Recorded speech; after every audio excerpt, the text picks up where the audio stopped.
बंदी छोड़ सतगुरु रामपाल जी परमेश्वर जी की जय हो। परम पिता परमात्मा सारी सृष्टि के सृजनहार कुल मालिक असंख्य ब्रह्मांडों के स्वामी जगत गुरु तीनों लोकों में प्रवेश करके सबका धारण पोषण करने वाले राजाधिराज आत्माधार नाथों के नाथ देवों के देव महादेव सर्वेश्वर महेश्वर मृत्युंजय अजरो अमर आदि अनादि सनातनी प्रभु जगत पिता जगदीश्वर श्री श्री 1008 की उपाधि के वास्तविक अधिकारी अकाल मूरत शब्द स्वरूपी राम वासुदेव सर्वगतम ब्रह्म परम पूज्य प्रथम पूज्य परम संत परम पुरुष परम धनी परम दयालु सत्य कबीर हक्का कबीर अल्लाहू अकबर बाखबर अल्लाह ताला जगत के तारणहार जगत के मुक्तिदाता जगत के जगन्नाथ हारे के सहारे हिंदुओं के राम मुसलमानों के अल्लाह सिखों के वाहिगुरु ईसाइयों के मसीह दया के सागर दया निधि करुणा के सागर करुणा निधि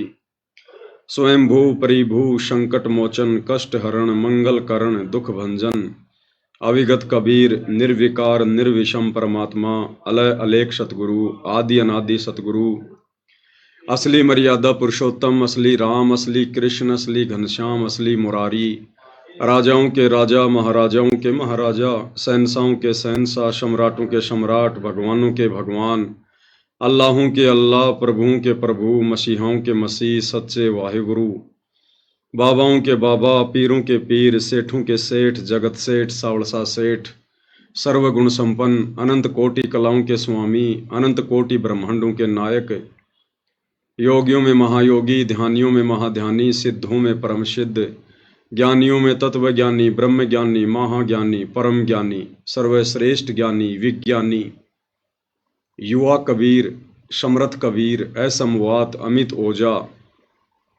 सच्चे रहनुमा करीम अल्लाह सुभान अल्लाह दुनिया के अंतिम पैगंबर 8 सितंबर 1951 से गांव धनाना जिला सोनीपत हरियाणा भारतवर्ष की पावन भूमि पे प्रकट रियल कल्कि भगवान श्री नारायण साकार हरि श्री बाबा साहिब नूर अनंत परमात्मा सच्चे दरवेश सच्चे बाखबर संत शिरोमणि सतगुरु रामपाल जी परमेश्वर जी के चरण कमल में साध संगति से जुड़े हुए देश विदेश से आप और हम सभी सत्सेवक भाई बहनों का अनंत कोटि दंडवत प्रणाम। सत्साई भाई और बहनों, बहुत बड़ी दया बहुत बड़ी मेहर पूज्य गुरुदेव भगवान की सतगुरु रामपाल जी परमेश्वर जी की, जिनके सानिध्य में उनके अमर तत्व ज्ञान को आधार बनाकर हर प्रकार से मर्यादाओं में रहकर संघर्ष करते हुए अपनी आत्मा के कल्याण हेतु दृढ़ता के साथ निरंतर भक्ति मार्ग पर आगे की ओर ही बढ़ रहे हैं। भाई और बहनों, इस वर्तमान घोर कलयुग में ये इतनी बड़ी रजा इस युवा अवस्था में बाल अवस्था में पूर्ण परमेश्वर की भक्ति शास्त्र अनुकूल शत भक्ति, जिस शास्त्र अनुकूल शत भक्ति को करते हुए ब्रह्मा विष्णु महेश भी डरते हैं, क्योंकि इस भक्ति को सफल बनाने के लिए जो नियम है जो मर्यादा है उनको निभाने के लिए जीव को जीवित ही मरना पड़ता है, जीवित ही लोक लाज से पीछे हटना पड़ता है, मान बड़ाई अहंकार दिखावे से पीछे हटना पड़ता है, राग द्वेष ईर्ष्या छल कपट निंदा इन सब से दूर हटना पड़ता है। नेक नीति ईमानदारी से हमने अपनी रोजी रोटी के लिए धंधा करना पड़ता है। किसी की भी आत्मा हमने शौपन में भी नहीं दुखानी होती है। किसी को ठगने का विचार शौपन में भी नहीं आना चाहिए। पर नारी को माँ बहन और बेटी की दृष्टि से देखना होता है। लड़ाई झगड़ों से दूर बैठना होता है। अपनी सुरती अपनी निरति अपना ध्यान अपने गुरुदेव के चरणों में रखना होता है और शरीर के प्रत्येक अंग का सदुपयोग, जैसे जिह्वा का उपयोग हमने सत्य भाषण करके सतगुरु के दिए गए मंत्रों का जाप करके सतगुरु की महिमा करके इसको सफल करना होता है, इसका सदुपयोग करना होता है। इन कानों से हमने ये दुनिया भर की निंदा चुगली नहीं सुननी होती है। ये दुनिया भर के फिल्मी गाने या अन्य ये जो अश्लील गाने हैं ये हमने नहीं सुनने होते हैं। यानी इतनी ढेर सारी मर्यादा, कदम कदम पर मर्यादा। तो इन मर्यादाओं को जिस दिन हम सही प्रकार से निभाने लग जाएंगे, उस दिन समझो हम संसार की तरफ से जीवित ही मर चुके हैं। और ये भाई और बहनों सबके बस की बात नहीं है। आदरणीय गरीबदास जी कहते हैं, सूली ऊपर सेज सुनो रे झुमकरा। यानी कबीर परमेश्वर की इस सत भक्ति को सफल करना ऐसा है जैसे सूली के ऊपर किसी ने अपनी सेज बिछा रखी हो। खांडे की धार है इस भक्ति को सफल करना। भक्ति तो हर कोई ले लेगा, भगत तो हर कोई बन जाएगा, कोई बड़ी बात नहीं है, बस नाम उपदेश लेना पड़ता है। हाथ में रक्षा सूत्र तो कोई भी बांध लेगा, गले में लॉकेट कोई भी लटका लेगा, लेकिन जब भक्ति को सफल करने की दिशा में आगे बढ़ने का समय आएगा तो अच्छे अच्छे सूरमा पीछे हट जाते हैं, अच्छे अच्छे सूरमा। तो भाई और बहनों, इस घोर कलयुग में सतगुरु की सत भक्ति और ऊपर से इसको सफल बनाने के लिए जिस कदर आप और हम सभी सत्सेवक भाई बहन निरंतर आगे बढ़ रहे हैं, ये कोई सामान्य बात नहीं है। आप और हमारे ऊपर गुरुदेव भगवान की कितनी रजा होगी, किस कदर उनकी दया दृष्टि होगी, हम इसका आंकलन भी नहीं कर सकते, आइडिया भी नहीं लगा सकते। जीव ये भक्ति कर ही नहीं सकता। इसीलिए परमात्मा कहते हैं, आप पे आरती आप पे साजे, आप पे किंगर आप पे बाजे, आप पे ताल झांझ झनकारा, आप नचे आप देखन हारा। ये परमात्मा हमसे भक्ति करवाता है, हर प्रकार से हमें संरक्षण देकर, हमारी शोषों इच्छाओं को शांत करके, हमारी ढेरों उन व्यर्थ की कल्पनाओं का मर्दन करके ये सतगुरु हमें भक्ति पर लगाता है और अपनी गोद में उठाकर चलता है। तब भाई और बहनों, इस काल के लोक में एक शब्द सतगुरु की भक्ति का सफल हो पाता है। अन्यथा यहां भक्ति करना खांडे की धार है, खांडे की धार। और जब हम जीवात्मा इस भक्ति मार्ग पर आगे बढ़ते हैं तो काल पहले से कहीं अधिक सक्रिय हो जाता है, एक्टिव हो जाता है कि ये आत्माएं इस भक्ति को सफल ना कर लें, क्योंकि ये काल बली भाई और बहनों, ये आलू टमाटर गोभी मटर पनीर नहीं खाता, ये जोटे बकरे मुर्गे नहीं खाता। जो वस्तु खाने का इसको श्राप लगा है, उसके लिए इसने आप और हमें यहां पर भेड़ बकरियों की तरह पाल रखा है, जो सतगुरु ने हमें सृष्टि रचना के माध्यम से बताया। हम मनुष्य शरीरधारी आत्माएं, स्त्रियां पुरुष, जैसा भी भोजन करते हैं, सात्विक राजसी या तामसी, उसका जो अंश होता है, सूक्ष्म अंश, वो हमारे सूक्ष्म शरीर में जमा होता रहता है। जैसे कोई व्यक्ति शराब पीता है, अब शराब कोई पीने की चीज थोड़ी है। परमात्मा कहते हैं ये शराब, ये तमाकू, ये मनुष्य शरीर के अनुसार है ही नहीं। कोई भी व्यक्ति शुरुआत में इसको इतनी आसानी से स्वीकार नहीं करता है। जब पहली बार कोई व्यक्ति तंबाकू सेवन करता है, बीड़ी सिगरेट वगैरह पीता है, तो जिस कदर उसको खांसी आती है, आंखों से पानी गिरता है, उसका बुरा हाल हो जाता है, क्योंकि ये वस्तुएं हमारे शरीर की तासीर के अनुसार नहीं है, हमारे शरीर की प्रकृति के अनुसार नहीं है। शराब पहली बार जब कोई व्यक्ति पीता है तो कैसे नाक को बीच कर और बड़ी मुश्किल से मन मार के एक आध घूंट शराब की लेता है, वो कितनी कड़वी होती है। लेकिन धीरे धीरे धीरे धीरे ये काल फिर उसको आदी बना देता है। तो ये चीजें हमारे शरीर की प्रकृति के अनुसार नहीं है, फिर भी इंसान पी रहा है, खा रहा है। मांस भक्षण, शुरुआत में कोई भी आदमी इतनी आसानी से मांस नहीं खाता, बड़ी घृणा आती है, लेकिन धीरे धीरे आदी हो जाता है। ये जबरदस्ती बाई फोर्स काल करवाता है, क्योंकि काल को यही तो खाने का आदेश मिला हुआ है।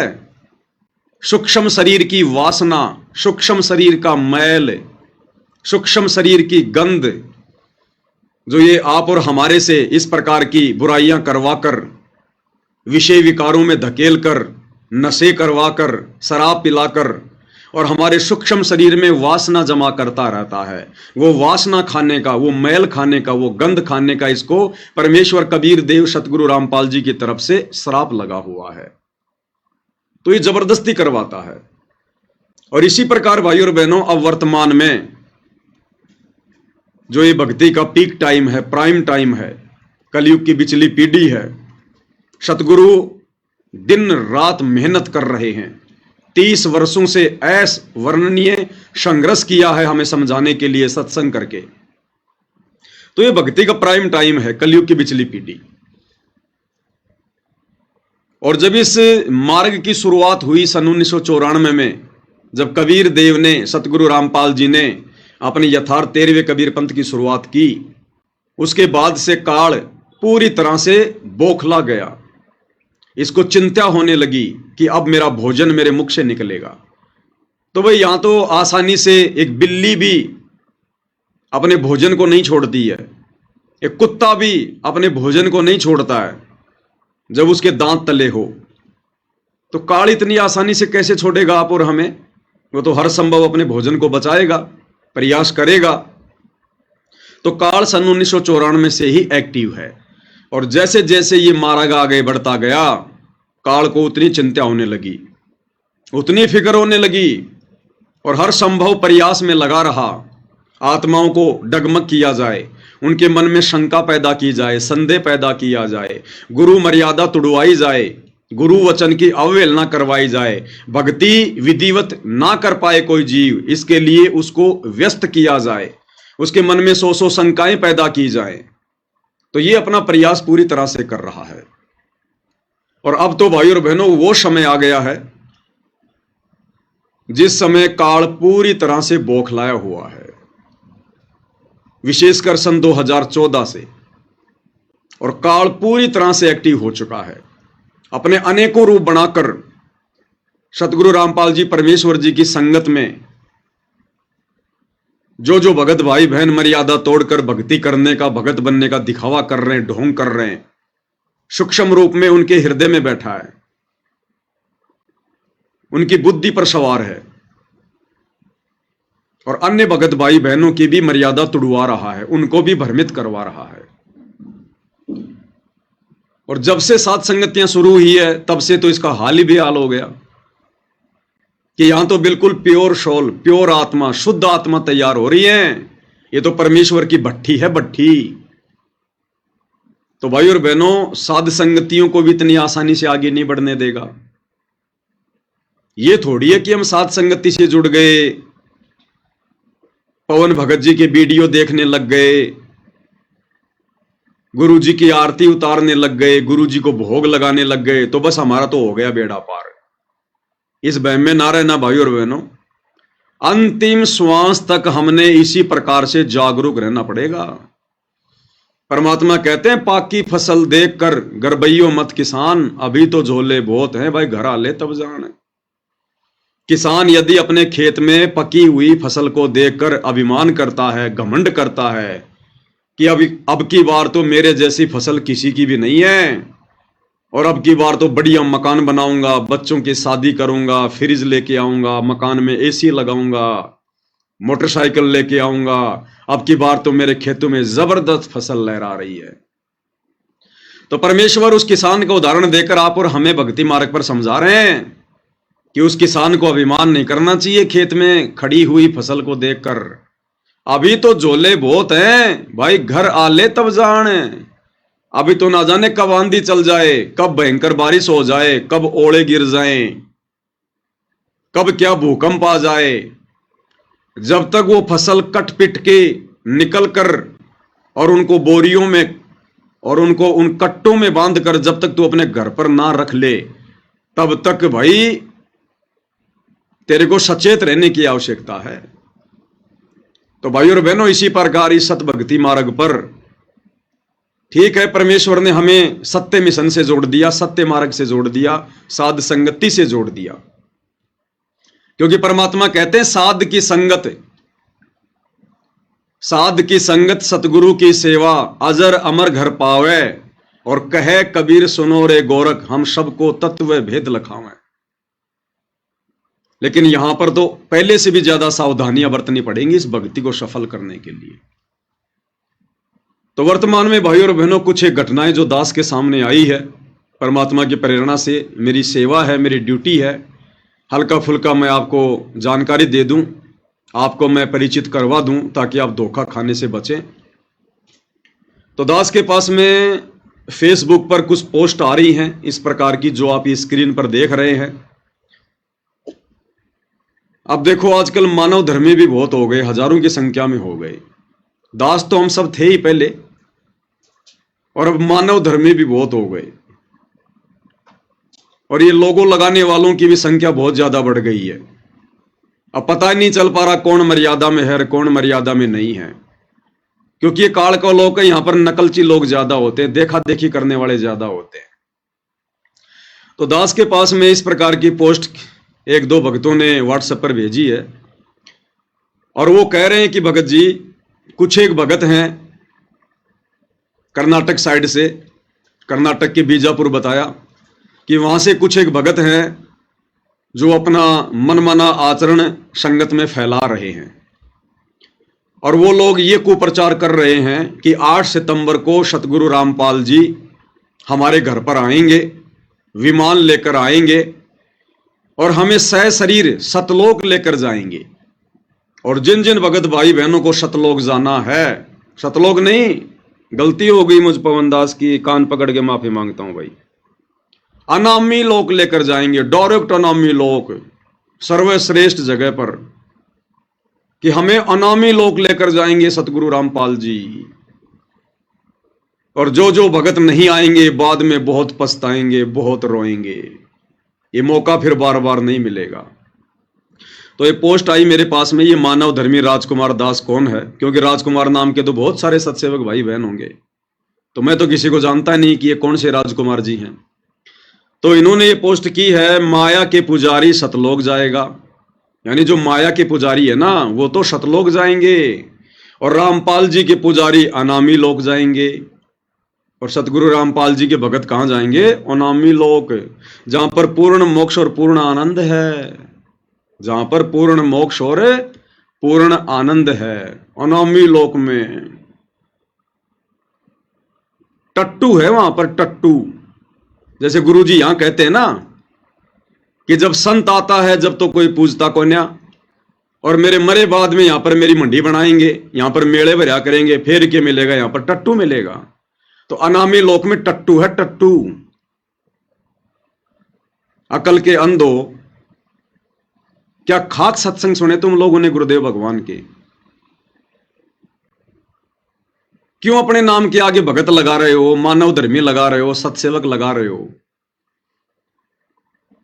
जिन जिन लोगों के इस प्रकार के विचार हैं वो दुनिया के सबसे बड़े गधे हैं, सबसे बड़े गधे।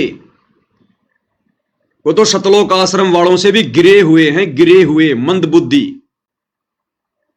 अनामी लोक जाओगे, क्या है अनामी लोक में? क्या सत्संग सुने तुमने?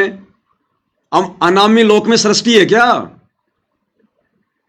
अरे परमात्मा क्या कहते हैं, लोक अनामी जावेगी वहां कोन्या मिले चौबारे, चौबारे यानी मकान, महल। अनामी लोक में सृष्टि नहीं है। लोक अनामी जावेगी वहां कोन्या मिले चौबारे, आत्मा और परमात्मा वहां कोन्या रहते न्यारे। यानी उस अनामी लोक में जाने के बाद में परमात्मा आत्मा का अस्तित्व सदा सदा के लिए समाप्त कर देता है। फिर आनंद क्या खाक भोगोगे तुम? जिस शब्द से परमेश्वर ने हमें प्रथम बार सतलोक में उत्पन्न किया था, उसी शब्द में परमात्मा अनामी लोक में ले जाकर आत्मा को वापस अपने शरीर में समा लेता है। फिर क्या खाक आनंद मनाओगे तुम वहां पर? टट्टू आनंद लोगे तुम वहां पर? अनामी लोक में केवल परमेश्वर अकेले रहते हैं, केवल परमेश्वर अकेले, और उनका जो रूप है वो निराकार और साकार से भी भिन्न है। ना उनको आकार में कह सकते, ना उनको साकार में कह सकते। निराकार और साकार से भिन्न जो अवस्था है उसमें रहते हैं परमात्मा, कबीर देव, सतगुरु रामपाल जी, सिर्फ अकेले। वहां सृष्टि नहीं है। सुना तुमने कभी किसी सत्संग में सृष्टि रचना में? कि अनामी लोक में सृष्टि है। अरे वाणी क्या कह रही है? लोक अनामी जावे गावा कोन्या मिले चौबारे। चौबारे यानी महल, वहां सृष्टि नहीं है। सृष्टि केवल नीचे के 3 लोकों में है। और सात संगति के माध्यम से जब वीडियो बन रहे थे पुस्तकों के ऊपर, तो भक्ति और भगवान पुस्तक में परमात्मा ने हमें क्या बताया कि जिस आत्मा को परमात्मा ने एक बार उत्पन्न कर दिया, और जिन लोकों को परमात्मा ने एक बार उत्पन्न कर दिया, अनामी लोक से नीचे के 3 लोक जिनको परमेश्वर ने उत्पन्न किया है, उनको परमात्मा कभी भी नष्ट नहीं करेगा। यानी आत्मा को परमात्मा कभी अनामी लोक लेकर ही नहीं जाएगा। ये परमेश्वर का वचन है। आत्मा को परमात्मा ने अजरो अमर कहा है, अविनाशी कहा है। तो एक तरफ तो परमात्मा ने आत्मा को अविनाशी कह दिया, फिर अविनाशी आत्मा को परमात्मा नष्ट कैसे करेगा भाई? फिर तो भगवान का वचन ही झूठा हो गया। इसलिए गुरुदेव ने उस पुस्तक में बताया कि परमेश्वर ने नीचे के 4 लोकों को, यानी जो अनामी लोक है वो तो है ही है अविनाशी, और जो नीचे के 3 लोक परमात्मा ने जो और रचे, अगम लोक, अलख लोक और शतलोक, इनको भी परमात्मा ने अजरो अमर बनाया है, अविनाशी की संज्ञा दी है, और आत्मा भी अविनाशी। तो ये नीचे के 3 लोक यानी टोटल 4 लोक मान लो, और ये जितनी भी आत्माएं परमात्मा ने उत्पन्न की हैं, इनको परमात्मा कभी भी नष्ट नहीं करेगा, कभी भी। ये अखंड हैं। अब यहां से जाने के बाद फिर हम कभी भी, और परमेश्वर की सृष्टि तो कभी नष्ट होती नहीं, अविनाशी उसी को कहते हैं। अब इस काल लोक से यदि हम चले जाते हैं हिम्मत करके, संघर्ष करके, मर्यादाओं में रहकर, तो सीढ़ी दर सीढ़ी फिर हम ऊपर चढ़ेंगे, ऊपर के 3 लोकों में। पहले शतलोक में, फिर अलख लोक में, फिर अनामी लोक में। वो लोक परमात्मा कभी भी विनाश में नहीं लेके आएगा, अखंड है वो। और जितनी भी आत्माएं हैं वो भी फिर उन लोकों में रहेंगी, वो दोबारा फिर काल की सृष्टि में भी नहीं आएंगी। क्योंकि यहां हमने कितने दुख भोगे हैं असंख्य युगों से। अब हम सुखी सुख भोगेंगे, आगे सुखी सुख। अब यहां से तो दुख भोग के जा रहे हैं, और वहां जाके परमात्मा हमारे को अनामी लोक में जाके नष्ट कर देगा, आत्मा का अस्तित्व समाप्त कर देगा। तो क्या सुख भोगा फिर हमने? फिर हमें कैसा पता चलेगा कि गुरुजी जो कहा करते थे वो सत्य है, कि ऊपर इतना सुख है, इतने ठाठ बाट हैं, आत्मा कभी मरती नहीं है, वहां कभी मृत्यु नहीं होती है। तो परमेश्वर अनामी लोक में नहीं, अनामी लोक में तो परमेश्वर स्वयं रहते हैं। अरे जैसे देश का राष्ट्रपति है, और राष्ट्रपति का दिल्ली में राष्ट्रपति भवन है, उस राष्ट्रपति भवन में राष्ट्रपति कभी कोई कॉलोनी बसाता है क्या? आम व्यक्तियों के लिए, आम जनता के लिए कभी कोई स्कीम काटता है क्या? कोई मकान बनाता है क्या? उस राष्ट्रपति भवन में केवल राष्ट्रपति रहता है। आम लोगों के लिए वहां पर परमानेंट निवास नहीं होता। उसके लिए तो फिर उसने बहुत सारी कॉलोनियां बसा रखी हैं, नगर बसा रखे हैं, स्कीम काट रखी हैं। वहां रहो आराम से, जनता जनता ही होती है, राजा राजा ही होता है। तो अनामी लोक में कोई सृष्टि नहीं है। और ये जो भाई जो भी है, ये जिस प्रकार की ये भ्रमणा संगत में फैला रहा है, ये परमात्मा का घोर अपराधी आदमी है। देखो भाई और बहनों, मैं इसीलिए भगत भाई बहनों की ज्यादा लाइव आकर बढ़ाई नहीं करता, प्रशंसा नहीं करता। अन्यथा मेरे पास तो बहुत फोन आते हैं, बहुत मैसेज आते हैं, भगत जी मेरे साथ ये चमत्कार हो गया, ये हो गया। इसलिए दास ज्यादातर उनका जिक्र नहीं करता है, क्योंकि भाई और बहनों है तो आखिर हम सब जीव, हमारे अंदर हवा बहुत जल्दी भर जाती है। तो जहां तक मेरा आइडिया है, ये बीजापुर के, कर्नाटक के रमेश भगत जी वही हैं जिनके घर पर एक बार सात संगति हुई थी। वो सिक्योरिटी गार्ड की शायद नौकरी करते थे, और उनकी जगह जब वो सात संगति में थे तो उनकी जगह उनका रूप बनाकर सतगुरु रामपाल जी भगवान वहां पर उसकी ड्यूटी पे गए। दास ने लाइव आकर भगत भाई बहनों को बताया भी था, तो हो सकता है इस भाई के अंदर मान बढ़ाई समा गई हो और काल प्रेरणा से फिर काल ने अपना खेल खेलना शुरू कर दिया हो, या तो सावधानी हटी, दुर्घटना घटी भाई और बहनों। जीव जीव ही रहेगा, अगर पीव बनने का प्रयास करेगा तो सत्यानाश होगा, सत्यानाश। तो ये व्यक्ति यदि ऐसी गलती कर रहा है और यदि ये वही कर्नाटक के बीजापुर वाला रमेश है जो इस प्रकार की बकवाद संगत में फैला रहा है, तो ये व्यक्ति भाई और बहनों परमात्मा का घोर अपराधी है, दोषी है परमात्मा का। इसने सात संगति से जुड़ने के बाद भी अपना ये मनुष्य जीवन बर्बाद कर दिया। खुद तो नरक में जाएगा जाएगा, अपने परिवार को भी लेकर जाएगा। और कुछ एक मंदबुद्धि भगत मेरे पास में मैसेज भेज रहे हैं कि भगत जी ये क्या सत्य है, भगत जी आप आओगे या नहीं आओगे, भगत जी हमें जाना चाहिए नहीं जाना चाहिए। भाई वो भी गए काम से, वो भी काम से गए। अगर उस रमेश को मान लो अगर गुरुजी ने कुछ दिखाया है, देखो भाई और बहनों परमात्मा समर्थ है, परमात्मा ये नहीं कर सकता वो नहीं कर सकता। अगर कोई इस प्रकार की बातें बोलता है तो गुरुदेव ने उसको मूर्ख बताया। लेकिन परमात्मा की भी कुछ मर्यादाएं हैं, कुछ नियम हैं, कुछ उसके उसूल हैं। उनसे हटकर यदि हम डींग मारेंगे तो वो भक्ति मार्ग में नहीं चलता। फिर परमात्मा तो समर्थ है, कुछ भी कर सकता है, वो तो कहीं से भी किसी को लेकर जा सकता है, नो डाउट। तो जिन जिन भगत भाई बहनों ने शंका व्यक्त की है ना, भगत जी क्या करें, हम जाएं या ना जाएं, हमें जाना चाहिए नहीं जाना चाहिए, तो वो भी भाई और बहनों मजदार में। जो व्यक्ति सात संगति से जुड़ने के बाद भी इन छोटी मोटी घटनाओं का निर्णय स्वयं नहीं कर रहा है, वो भी मंदबुद्धि है, उसकी भी मर्यादा खंडित है। अरे अगर आदेश उस रमेश दास को गुरुदेव ने दिया भी होगा तो तुम क्या वहां पे टट्टू लाने जा रहे हो? जब तुम्हें ले जाना होगा तो परमात्मा तुम्हें भी सूचना भेज देगा। अगर उस रमेश दास को उसके अनुसार गुरुजी ने आकर कहा है कि बेटा 8 सितंबर को तैयार रहना, मैं विमान लेके आऊंगा और तेरे को डायरेक्ट अनामी लोक में लेकर जाऊंगा, तो बाकी क्यों अपने ऐसी तैसी करवा रहे हो? वहां जाकर तुम्हें क्या मिलेगा? तुम्हारे लिए हुआ क्या आदेश है? तुम्हें आदेश दिया गया है क्या?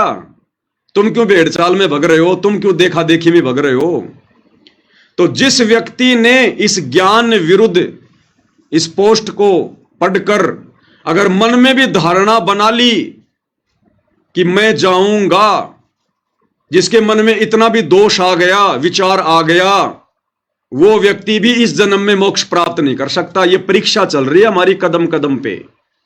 अभी देखा नहीं तुमने इस हार में किस प्रकार से परमात्मा ठोक ठोक के परीक्षा ले रहा है? तो ये परीक्षा ही है ये वाली भी, जो ये पोस्ट आई है संगत में। ये पाखंड, ये आडंबर, ये ढोंग, ये षड्यंत्र, ये काल अब कदम कदम पे रचेगा। दास बहुत पहले कह चुका है भाई और बहनों, अब हम साथ संगति में उस दौर से गुजर रहे हैं, यहां पर जरा भी त्रुटि परमात्मा को पसंद नहीं होगी, जरा भी त्रुटि।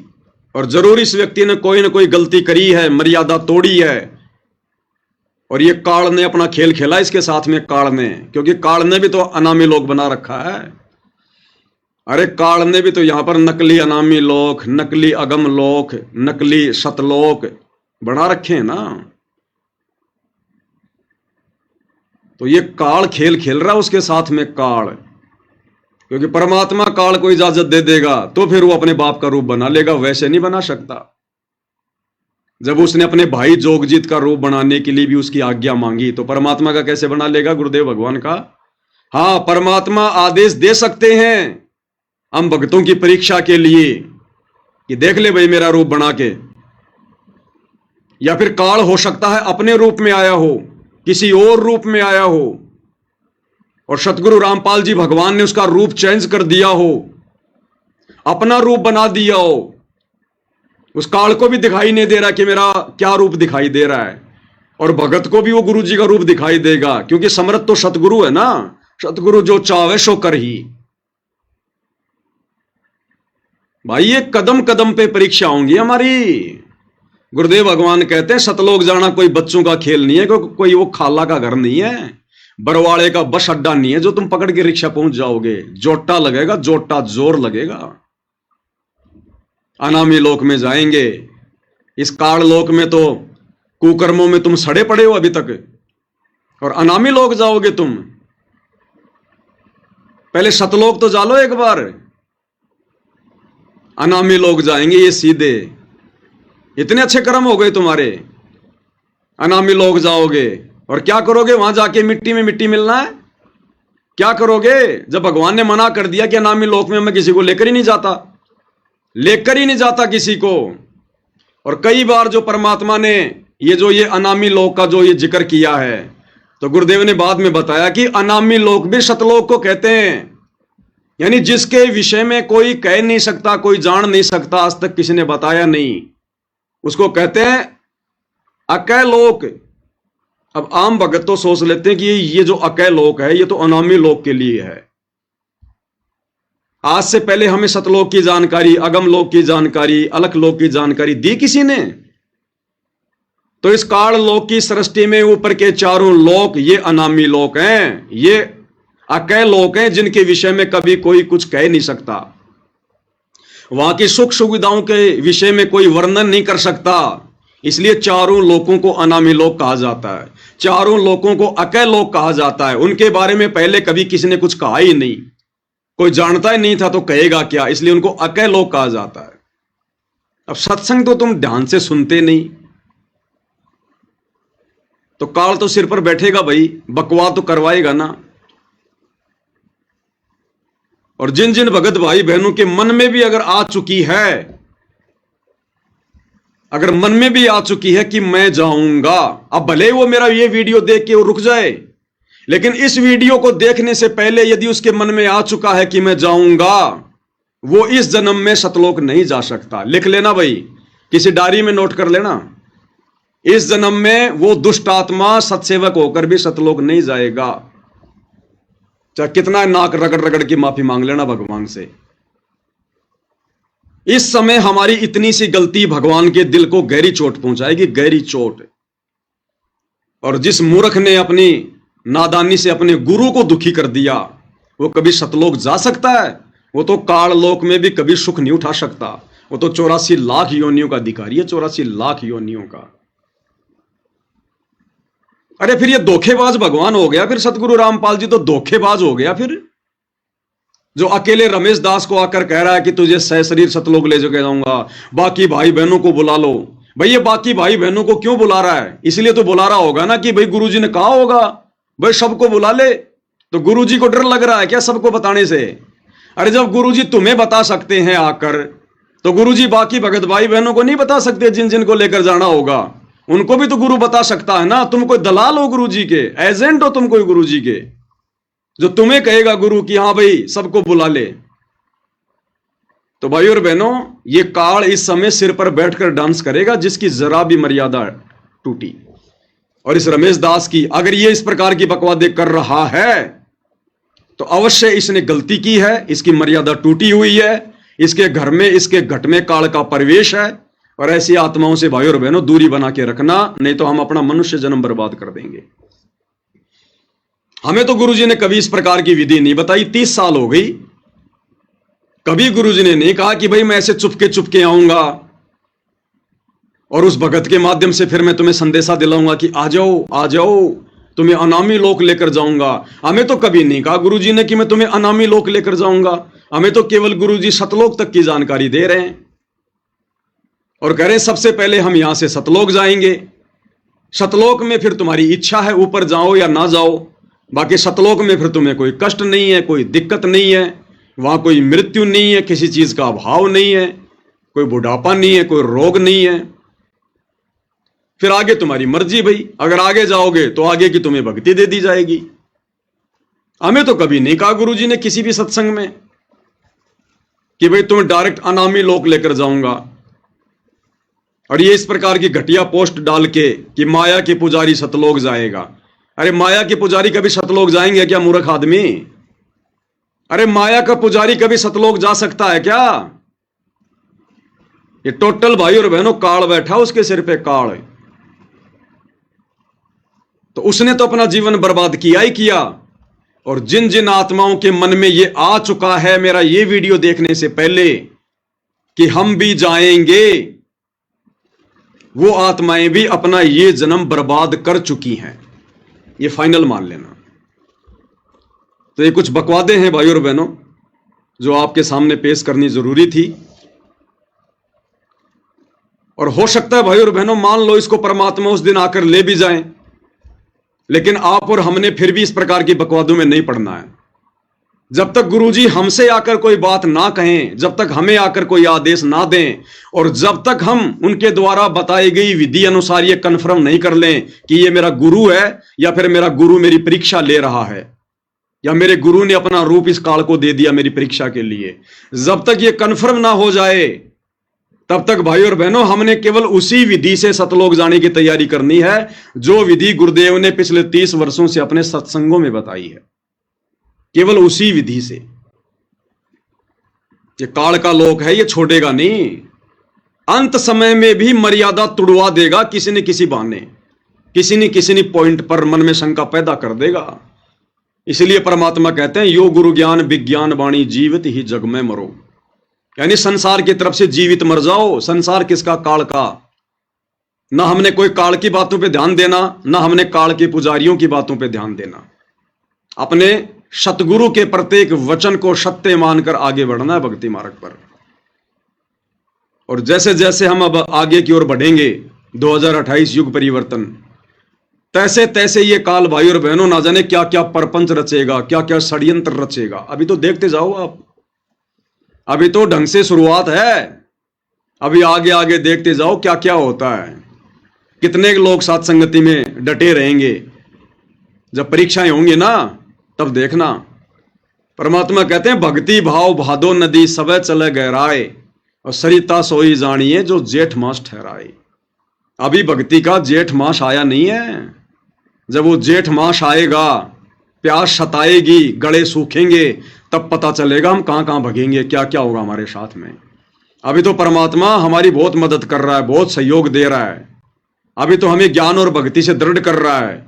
और जब वो परीक्षा लेगा ना ठोक ठोक के बजा बजा के, तब पता चलेगा उसके असली हीरे मोतीलाल कौन है। तो ये ज्ञान आधार बिल्कुल भी नहीं है। जो ये घटिया पोस्ट सोशल मीडिया पर कुछ एक नादान भगत वायरल कर रहे हैं, वो अपना जीवन बर्बाद कर चुके हैं। और भाई आगे किसने क्या करना है ये अपना डिसीजन खुद ले लेना। हमेशा तुम्हें भगत भाई बहन नहीं समझाएंगे।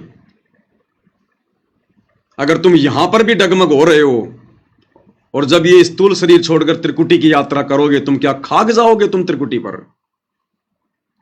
14 करोड़ तो छोड़ो, तुम्हें एक भी यम का दूध दिखाई दे गया तुम्हारी टट्टी पेशाब निकल जाएगी। अगर तुम्हारी यही अगर तुम्हारी अज्ञानता रही तो भाई अपना अपना स्टैंड क्लियर कर लेना। उसके बाद भाई और बहनों दूसरी जो घटना है, एक ये पीला पर्चा है, आप सभी भगत भाई बहनों के सामने है। सतलोक आश्रम मैनेजमेंट हरियाणा ने इसको 15 अगस्त 2025 को वायरल किया है,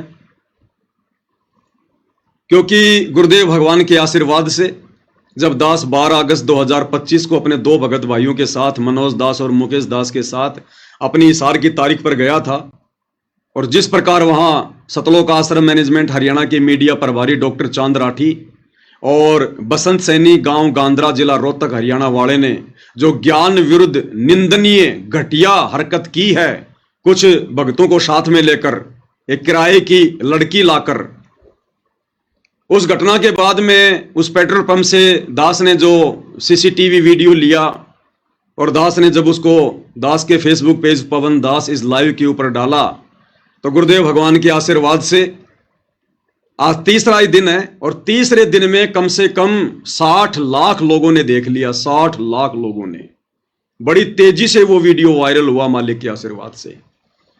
तो मैनेजमेंट हरियाणा पूरी तरह से बौखला रहा है। इनका मानसिक संतुलन दिन ब दिन बिगड़ता जा रहा है, क्योंकि भक्ति के ये निकट भी नहीं है। बकवाद काल इनसे जी भर के करवा रहा है। सतगुरु का आशीर्वाद इनके सिर से हट चुका है। अब ये भी अपनी अंतिम यात्रा की तरफ है, अंतिम यात्रा की तरफ। इनको बकवादों के अलावा कुछ भी नहीं सूझेगा अब आगे आगे, और ऐसे ही इन लोगों का सत्यानाश होगा धीरे धीरे मालिक के विधान अनुसार।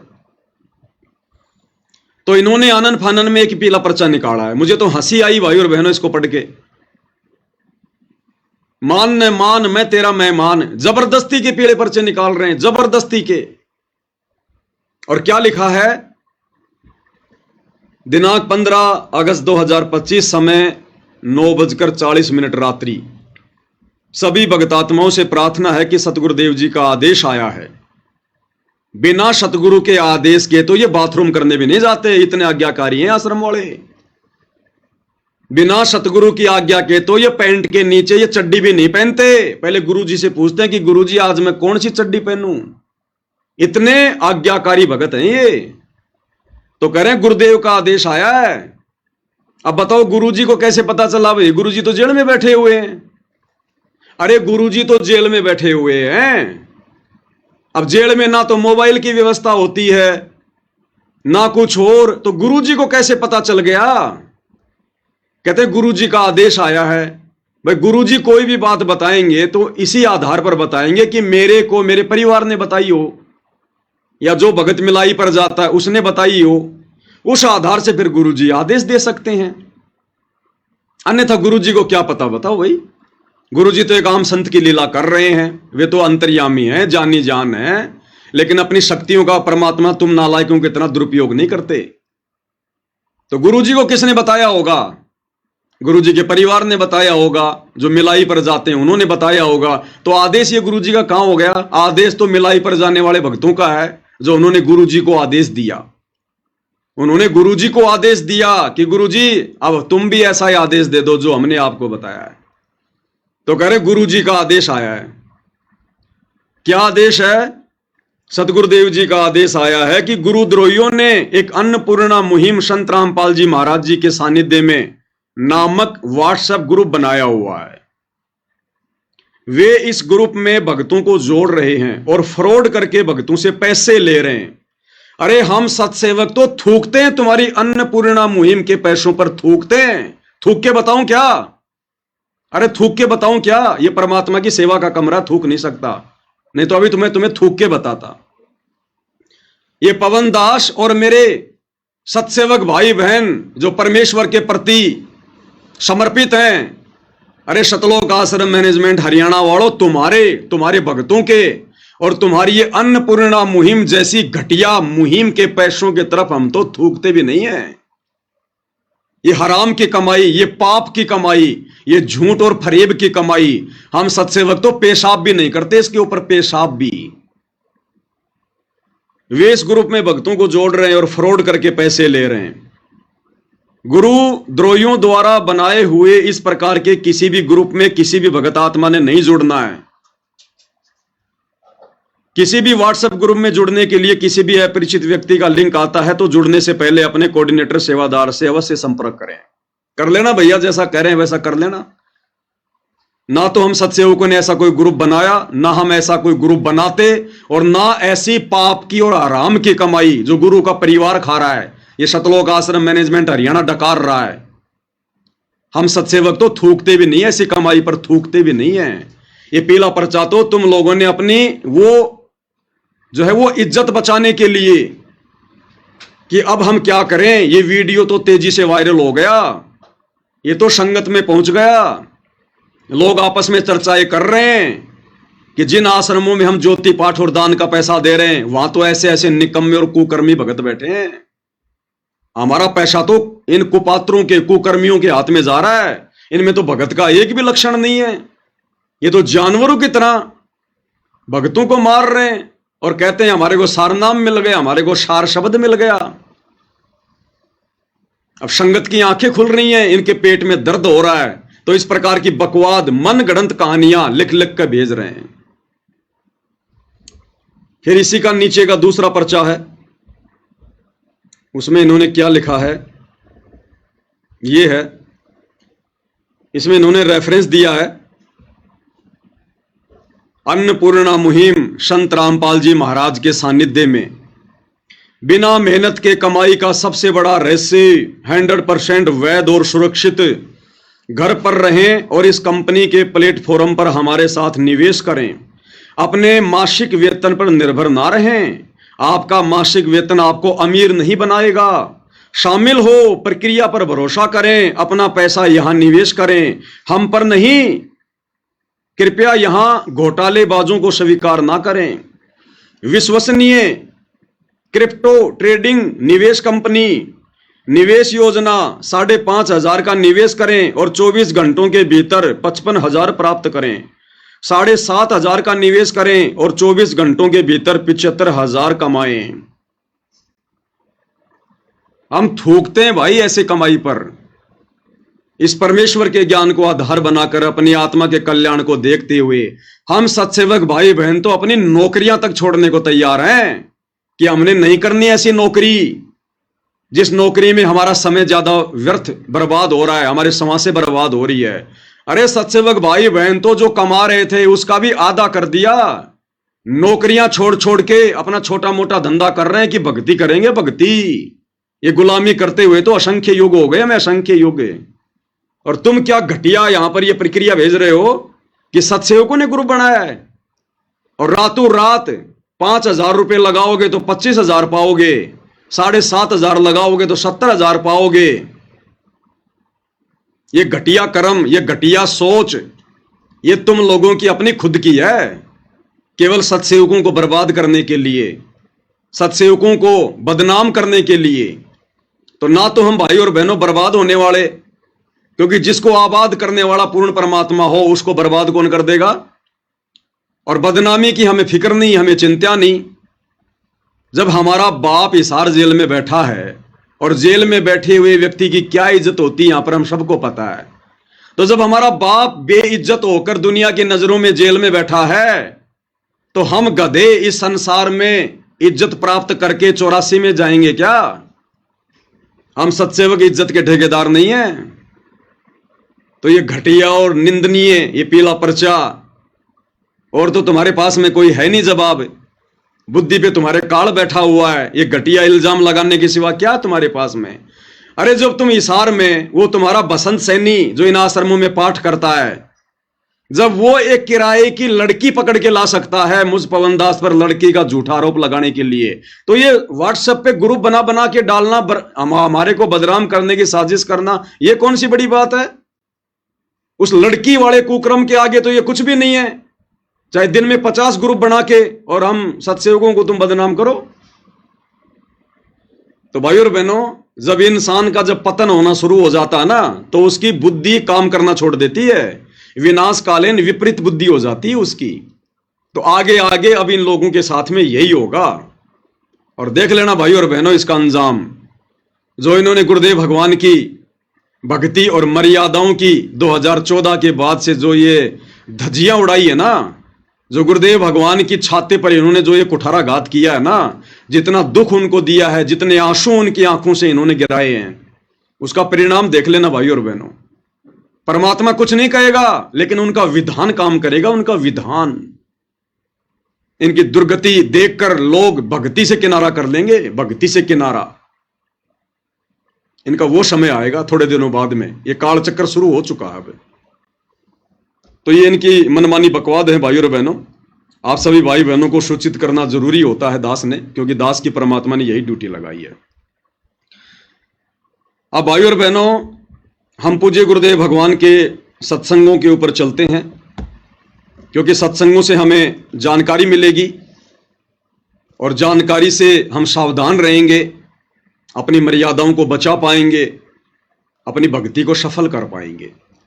तो दास के पास में जो शॉर्ट वीडियो लगभग 1500 की संख्या में है, हम शॉर्ट वीडियो के ऊपर समझने का प्रयास करेंगे जो गुरुदेव भगवान हमें समझाना चाहते हैं। और परमेश्वर इस वीडियो में कह रहे हैं कि बच्चों, इस मां के पेट में ये प्राणी 9 महीने जो कष्ट भोगता है, ऊपर को पैर, नीचे को सिर, और साथ में वो जठराग्नि जिसके तापमान का कोई आइडिया नहीं है। लोहा पिघलाने की जो फैक्ट्री होती है ना, उससे भी सैकड़ों गुना ज्यादा तापमान इस परमेश्वर के द्वारा बनाए गए इस शरीर में जठराग्नि में होता है, जठराग्नि में। ये परमेश्वर की रचना है। तो परमात्मा कहते हैं कि 9 महीने ये आत्मा, ये जीव इतना भयंकर दुख भोगता है। सबसे बड़ा नरक कुंड मां का गर्भ है, मां का पेट, जहां हम सभी भगत भाई बहन, जब जब हमारे को ये मनुष्य जन्म मिलता है, हम ये कष्ट भोग कर बाहर निकलते हैं, कष्ट भोग कर बाहर। इसलिए परमात्मा कहते हैं अगर तुम पार नहीं हो पाओगे तो तुम्हें बारंबार नरक कुंड में गिरना पड़ेगा, नरक कुंड में। क्योंकि इस मनुष्य शरीर में एक ब्रह्मांड की पूरी रचना है, पूरी रचना। और एक ब्रह्मांड में इस काल ने स्वर्ग भी बना रखा है, नरक भी बना रखा है। तो हमने सब कुछ भोगना पड़ता है, सब कुछ। तो यदि हम मोक्ष प्राप्त नहीं करते हैं मनुष्य जन्म प्राप्त करके, भले हमारे को परमात्मा 84 में ना भेजे, देखो 84 में भेजना ना भेजना, इसके पीछे भी एक रहस्य होता है। जैसे गुरुदेव भगवान अपने कई सत्संगों में जिक्र करते हैं कि बच्चों, यदि तुमने एक बार उपदेश ले लिया और जब तुम्हें सतनाम मिल जाता है, सतनाम मिलने के बाद यदि तुम्हारी मृत्यु भी हो जाती है या तुम्हारा मोक्ष नहीं हो पाता है, तो तुम 84 लाख योनियों में नहीं जाओगे, बारंबार तुम्हें मनुष्य जन्म प्राप्त होंगे। अब इसके पीछे भी भाई और बहनों कुछ नियम हैं। हर भगत को सतनाम लेने के बाद यदि पार नहीं हुआ तो केवल मनुष्य जन्म ही नहीं मिलेंगे, वो 84 में भी जाएगा। नियम क्या है? 84 में तो वो भगत नहीं जाएगा जो भक्ति करते करते भी, गुरु में श्रद्धा रखते रखते भी, जो किसी कारण से रह गया, उसका पैर फिसल गया, उसने सतनाम भी ले लिया, सारनाम भी ले लिया, लेकिन किसी न किसी पॉइंट पर वो रह गया। अगर वो गुरुद्रोही नहीं होता है, अगर वो गुरु की निंदा चुगली नहीं करता है, अगर वो विशेष कोई बकवाद नहीं करता है, तो फिर परमात्मा उस आत्मा को जल्दी से 84 में नहीं जाने देता, जल्दी से नहीं जाने देता। बारंबार उसको मनुष्य जन्म मिलेंगे, परमात्मा उसकी बैटरी चार्ज करता रहेगा। और जिस भगत ने इस सत्संग को सुनकर कि सतनाम तो मेरे को मिल ही गया, सार नाम तो मुझे मिल ही गया, और गुरु जी का आदेश है कि जिसने एक बार सतनाम ले लिया, सार नाम ले लिया, और अगर इस कलयुग की पिछली पीढ़ी में पार नहीं हुआ तो वो 84 में नहीं जाएगा। और वो नादान सोच ले कि अब 84 में तो मैं जाऊंगा ही नहीं, और पार हो ना हूं फिर क्या फर्क पड़ता है, बार बार मनुष्य जन्म प्राप्त करूंगा, 84 में तो जाना नहीं। जिसने अपने मन में यह सोचकर भक्ति को हल्के में ले लिया कि 84 में तो जाना ही नहीं है, फिर कभी पार हो जाएंगे, वो फिर निश्चित 84 में जाएगा। क्योंकि वो जानबूझ के सांची तज रहा है, वो जानबूझ के गलती कर रहा हो। और एक वो व्यक्ति जो भक्ति करते करते सतनाम लेकर, सारनाम लेकर जो गुरुद्रोही हो जाता है, जो गुरुद्रोही हो जाता है। अब गुरुद्रोही का मतलब ये नहीं है कि गुरु जी के पीछे लेकर डंडा पड़ जाए, या गुरु जी को सरेआम रोड पे खड़ा होकर गालियां निकालने लग जाए, या गुरु जी की जो है बुराई करने लग जाए, वो ही गुरुद्रोही होता है। ये सारे उदाहरण दे रखे हैं गुरुदेव ने। कमाल को गुरुदेव ने गुरुद्रोही की संज्ञा दी, गुरुद्रोही की। अब बताओ भाई और बहनों, कमाल ने कब गुरु जी को गालियां दी, कब गुरु जी की निंदा करी, बताइए? लेकिन वो भी गुरुद्रोही, लेकिन उसने वो काम कर दिया, परमेश्वर की आत्माओं को परमेश्वर से दूर कर दिया, उसने सबकी मर्यादाएं खंडित करवा दी, और अंत में वो गुरुद्रोही कहलाया। वो 84 में जाएगा। और उस कमाल वाला काम वर्तमान में गुरु जी का परिवार कर रहा है, ये कोऑर्डिनेटर कर रहे हैं, ये नामदान संचालक कर रहे हैं, ये बसंत सैनी जैसे लोग कर रहे हैं उसी कमाल वाला काम। अरे कमाल ने तो कभी गुरु जी को गालियां नहीं दी, फिर भी गुरुद्रोही। गालियां ये मैनेजमेंट वाले भी नहीं दे रहे, लेकिन फिर भी ये गुरुद्रोही हैं, क्योंकि इनकी नीच हरकतों से ये दुनिया वाले गुरु जी को गालियां दे रहे हैं। इन्होंने 2019 में गुरुदेव भगवान की मर्यादाओं के विरुद्ध खड़ा होकर काल प्रेरणा से पूरी संगत को यह आदेश बता दिया कि गुरु जी का आदेश है, हमने बीजेपी को हराना है और कांग्रेस को जिताना है। और एक ऐसे व्यक्ति का फुल टू फुल हरियाणा में समर्थन करवा दिया भक्तों से, जिस व्यक्ति के विषय में गुरुदेव ने साफ साफ कह रखा कि उस भूपेंद्र सिंह हुड्डा को, जो करोथा कांड के समय कांग्रेस सरकार में हरियाणा का मुख्यमंत्री था, गुरुदेव ने कह दिया कि उस व्यक्ति के तो इतने लंबे लंबे कीड़े पड़ेंगे, इतने लंबे लंबे कीड़े। और उसने तो पाप कर्मों की मालगाड़ी भर ली, पाप कर्मों की मालगाड़ी। उसी व्यक्ति को काल प्रेरणा से 2019 में गुरुजी के परिवार ने, इन कोऑर्डिनेटरों ने हरियाणा में दोबारा से मुख्यमंत्री बनाने के लिए जी जान से प्रयास किया। सतगुरु के द्रोही उस भूपेंद्र सिंह हुड्डा का समर्थन करवाया। और जिस समय इन्होंने गुरुदेव के विधान से हटकर, क्योंकि गुरुदेव भगवान तो राजनेताओं पर थूकते भी नहीं है, इस राजनीति पर थूकना भी पसंद नहीं करते गुरुजी, तो अपने भक्तों को इस गंदी राजनीति में झोंकना तो बहुत दूर की बात है। और उसी गुरु का नाम लेकर 2019 में कांग्रेस को वोट डलवाए। अब जब कांग्रेस को वोट डलवाए जा रहे थे, खुलेआम कांग्रेस का समर्थन किया जा रहा था, तो बीजेपी वाले क्या कर रहे थे? वो गुरुजी को गालियां दे रहे थे। पता नहीं क्या क्या कहा होगा गुरुदेव भगवान को कि काय का संत ए, डोंगी, पाखंडी, इसमें और राम रहीम में क्या अंतर, इसमें और आसाराम में क्या अंतर। सरकार के तलवे चाटने शुरू कर दिए। बीजेपी ने इस बाबा रामपाल का क्या बिगाड़ दिया जो कांग्रेस के तलवे चाट रहा है। अपनी जमानत करवाने के लिए, जेल से बाहर निकलने के लिए इसने कांग्रेस के साथ में साठगांठ कर ली। अब दुनिया को क्या पता कि ये सारे कुकर्म उनकी गैर हाजिरी में उनका परिवार कर रहा है, ये कोऑर्डिनेटर कर रहे हैं काल प्रेरणा से। तो बीजेपी वालों ने जी भर के गुरु की निंदा की, जी भर के गुरु को गालियां दी। और उसके लिए निमित्त कौन बना? गुरुजी की आड़ में 2019 में कांग्रेस का समर्थन करवाने वाला गुरु का परिवार, ये कोऑर्डिनेटर। फिर जब कांग्रेस सरकार से इनका कार्य सिद्ध नहीं हुआ, काल ने देखा कि अभी ये पूरी मर्यादा टूटी नहीं है, ढंग से इनका घीस निकालनी है। फिर 2024 में उसी काल ने प्रेरणा करके इस सतलोक आश्रम मैनेजमेंट हरियाणा को बीजेपी के सपोर्ट में खड़ा कर दिया। कांग्रेस को छोड़ दिया और फिर बीजेपी के सपोर्ट में आ गए। बड़े बड़े नेताओं की रैलियों में, एमएलए की रैलियों में बेचारे भोले भाले भक्तों को गुरुजी का आदेश बताकर भेजा जा रहा है। सरेआम वोट डलवाए जा रहे हैं पार्टी विशेष का नाम लेकर। अब वो कांग्रेस वाले क्या करेंगे? फिर वो गुरुजी को गालियां निकालेंगे कि भाई ये तो वास्तव में महादोगल आदमी है। अब इसने बीजेपी की पूंछ पकड़ ली, ये तो दल बदलू आदमी है, ये बाबा रामपाल तो बिना पैंदे का लोटा है, पता नहीं क्या क्या कहा होगा और जी भर के गालियां दी होंगी। इसका तो कोई स्टैंड ही नहीं है। इस बाबा रामपाल से तो राम रहीम 100 गुना अच्छा। वो शुरू से बीजेपी का है और ये तो कभी कांग्रेस का, कभी बीजेपी का, कभी कांग्रेस का, कभी बीजेपी का। तो गुरुदेव भगवान की ये निंदा चुगली जो उन्होंने की, उसके लिए निमित्त कौन बने? गुरुजी का परिवार, ये कोऑर्डिनेटर। तो बताओ इनसे बड़ा गुरुद्रोही और कौन होगा? अरे उस कमाल ने कम से कम ऐसा घटिया काम तो नहीं किया जो तुमने कर दिया। तुम तो उससे भी बड़े गुरुद्रोही की श्रेणी में हो।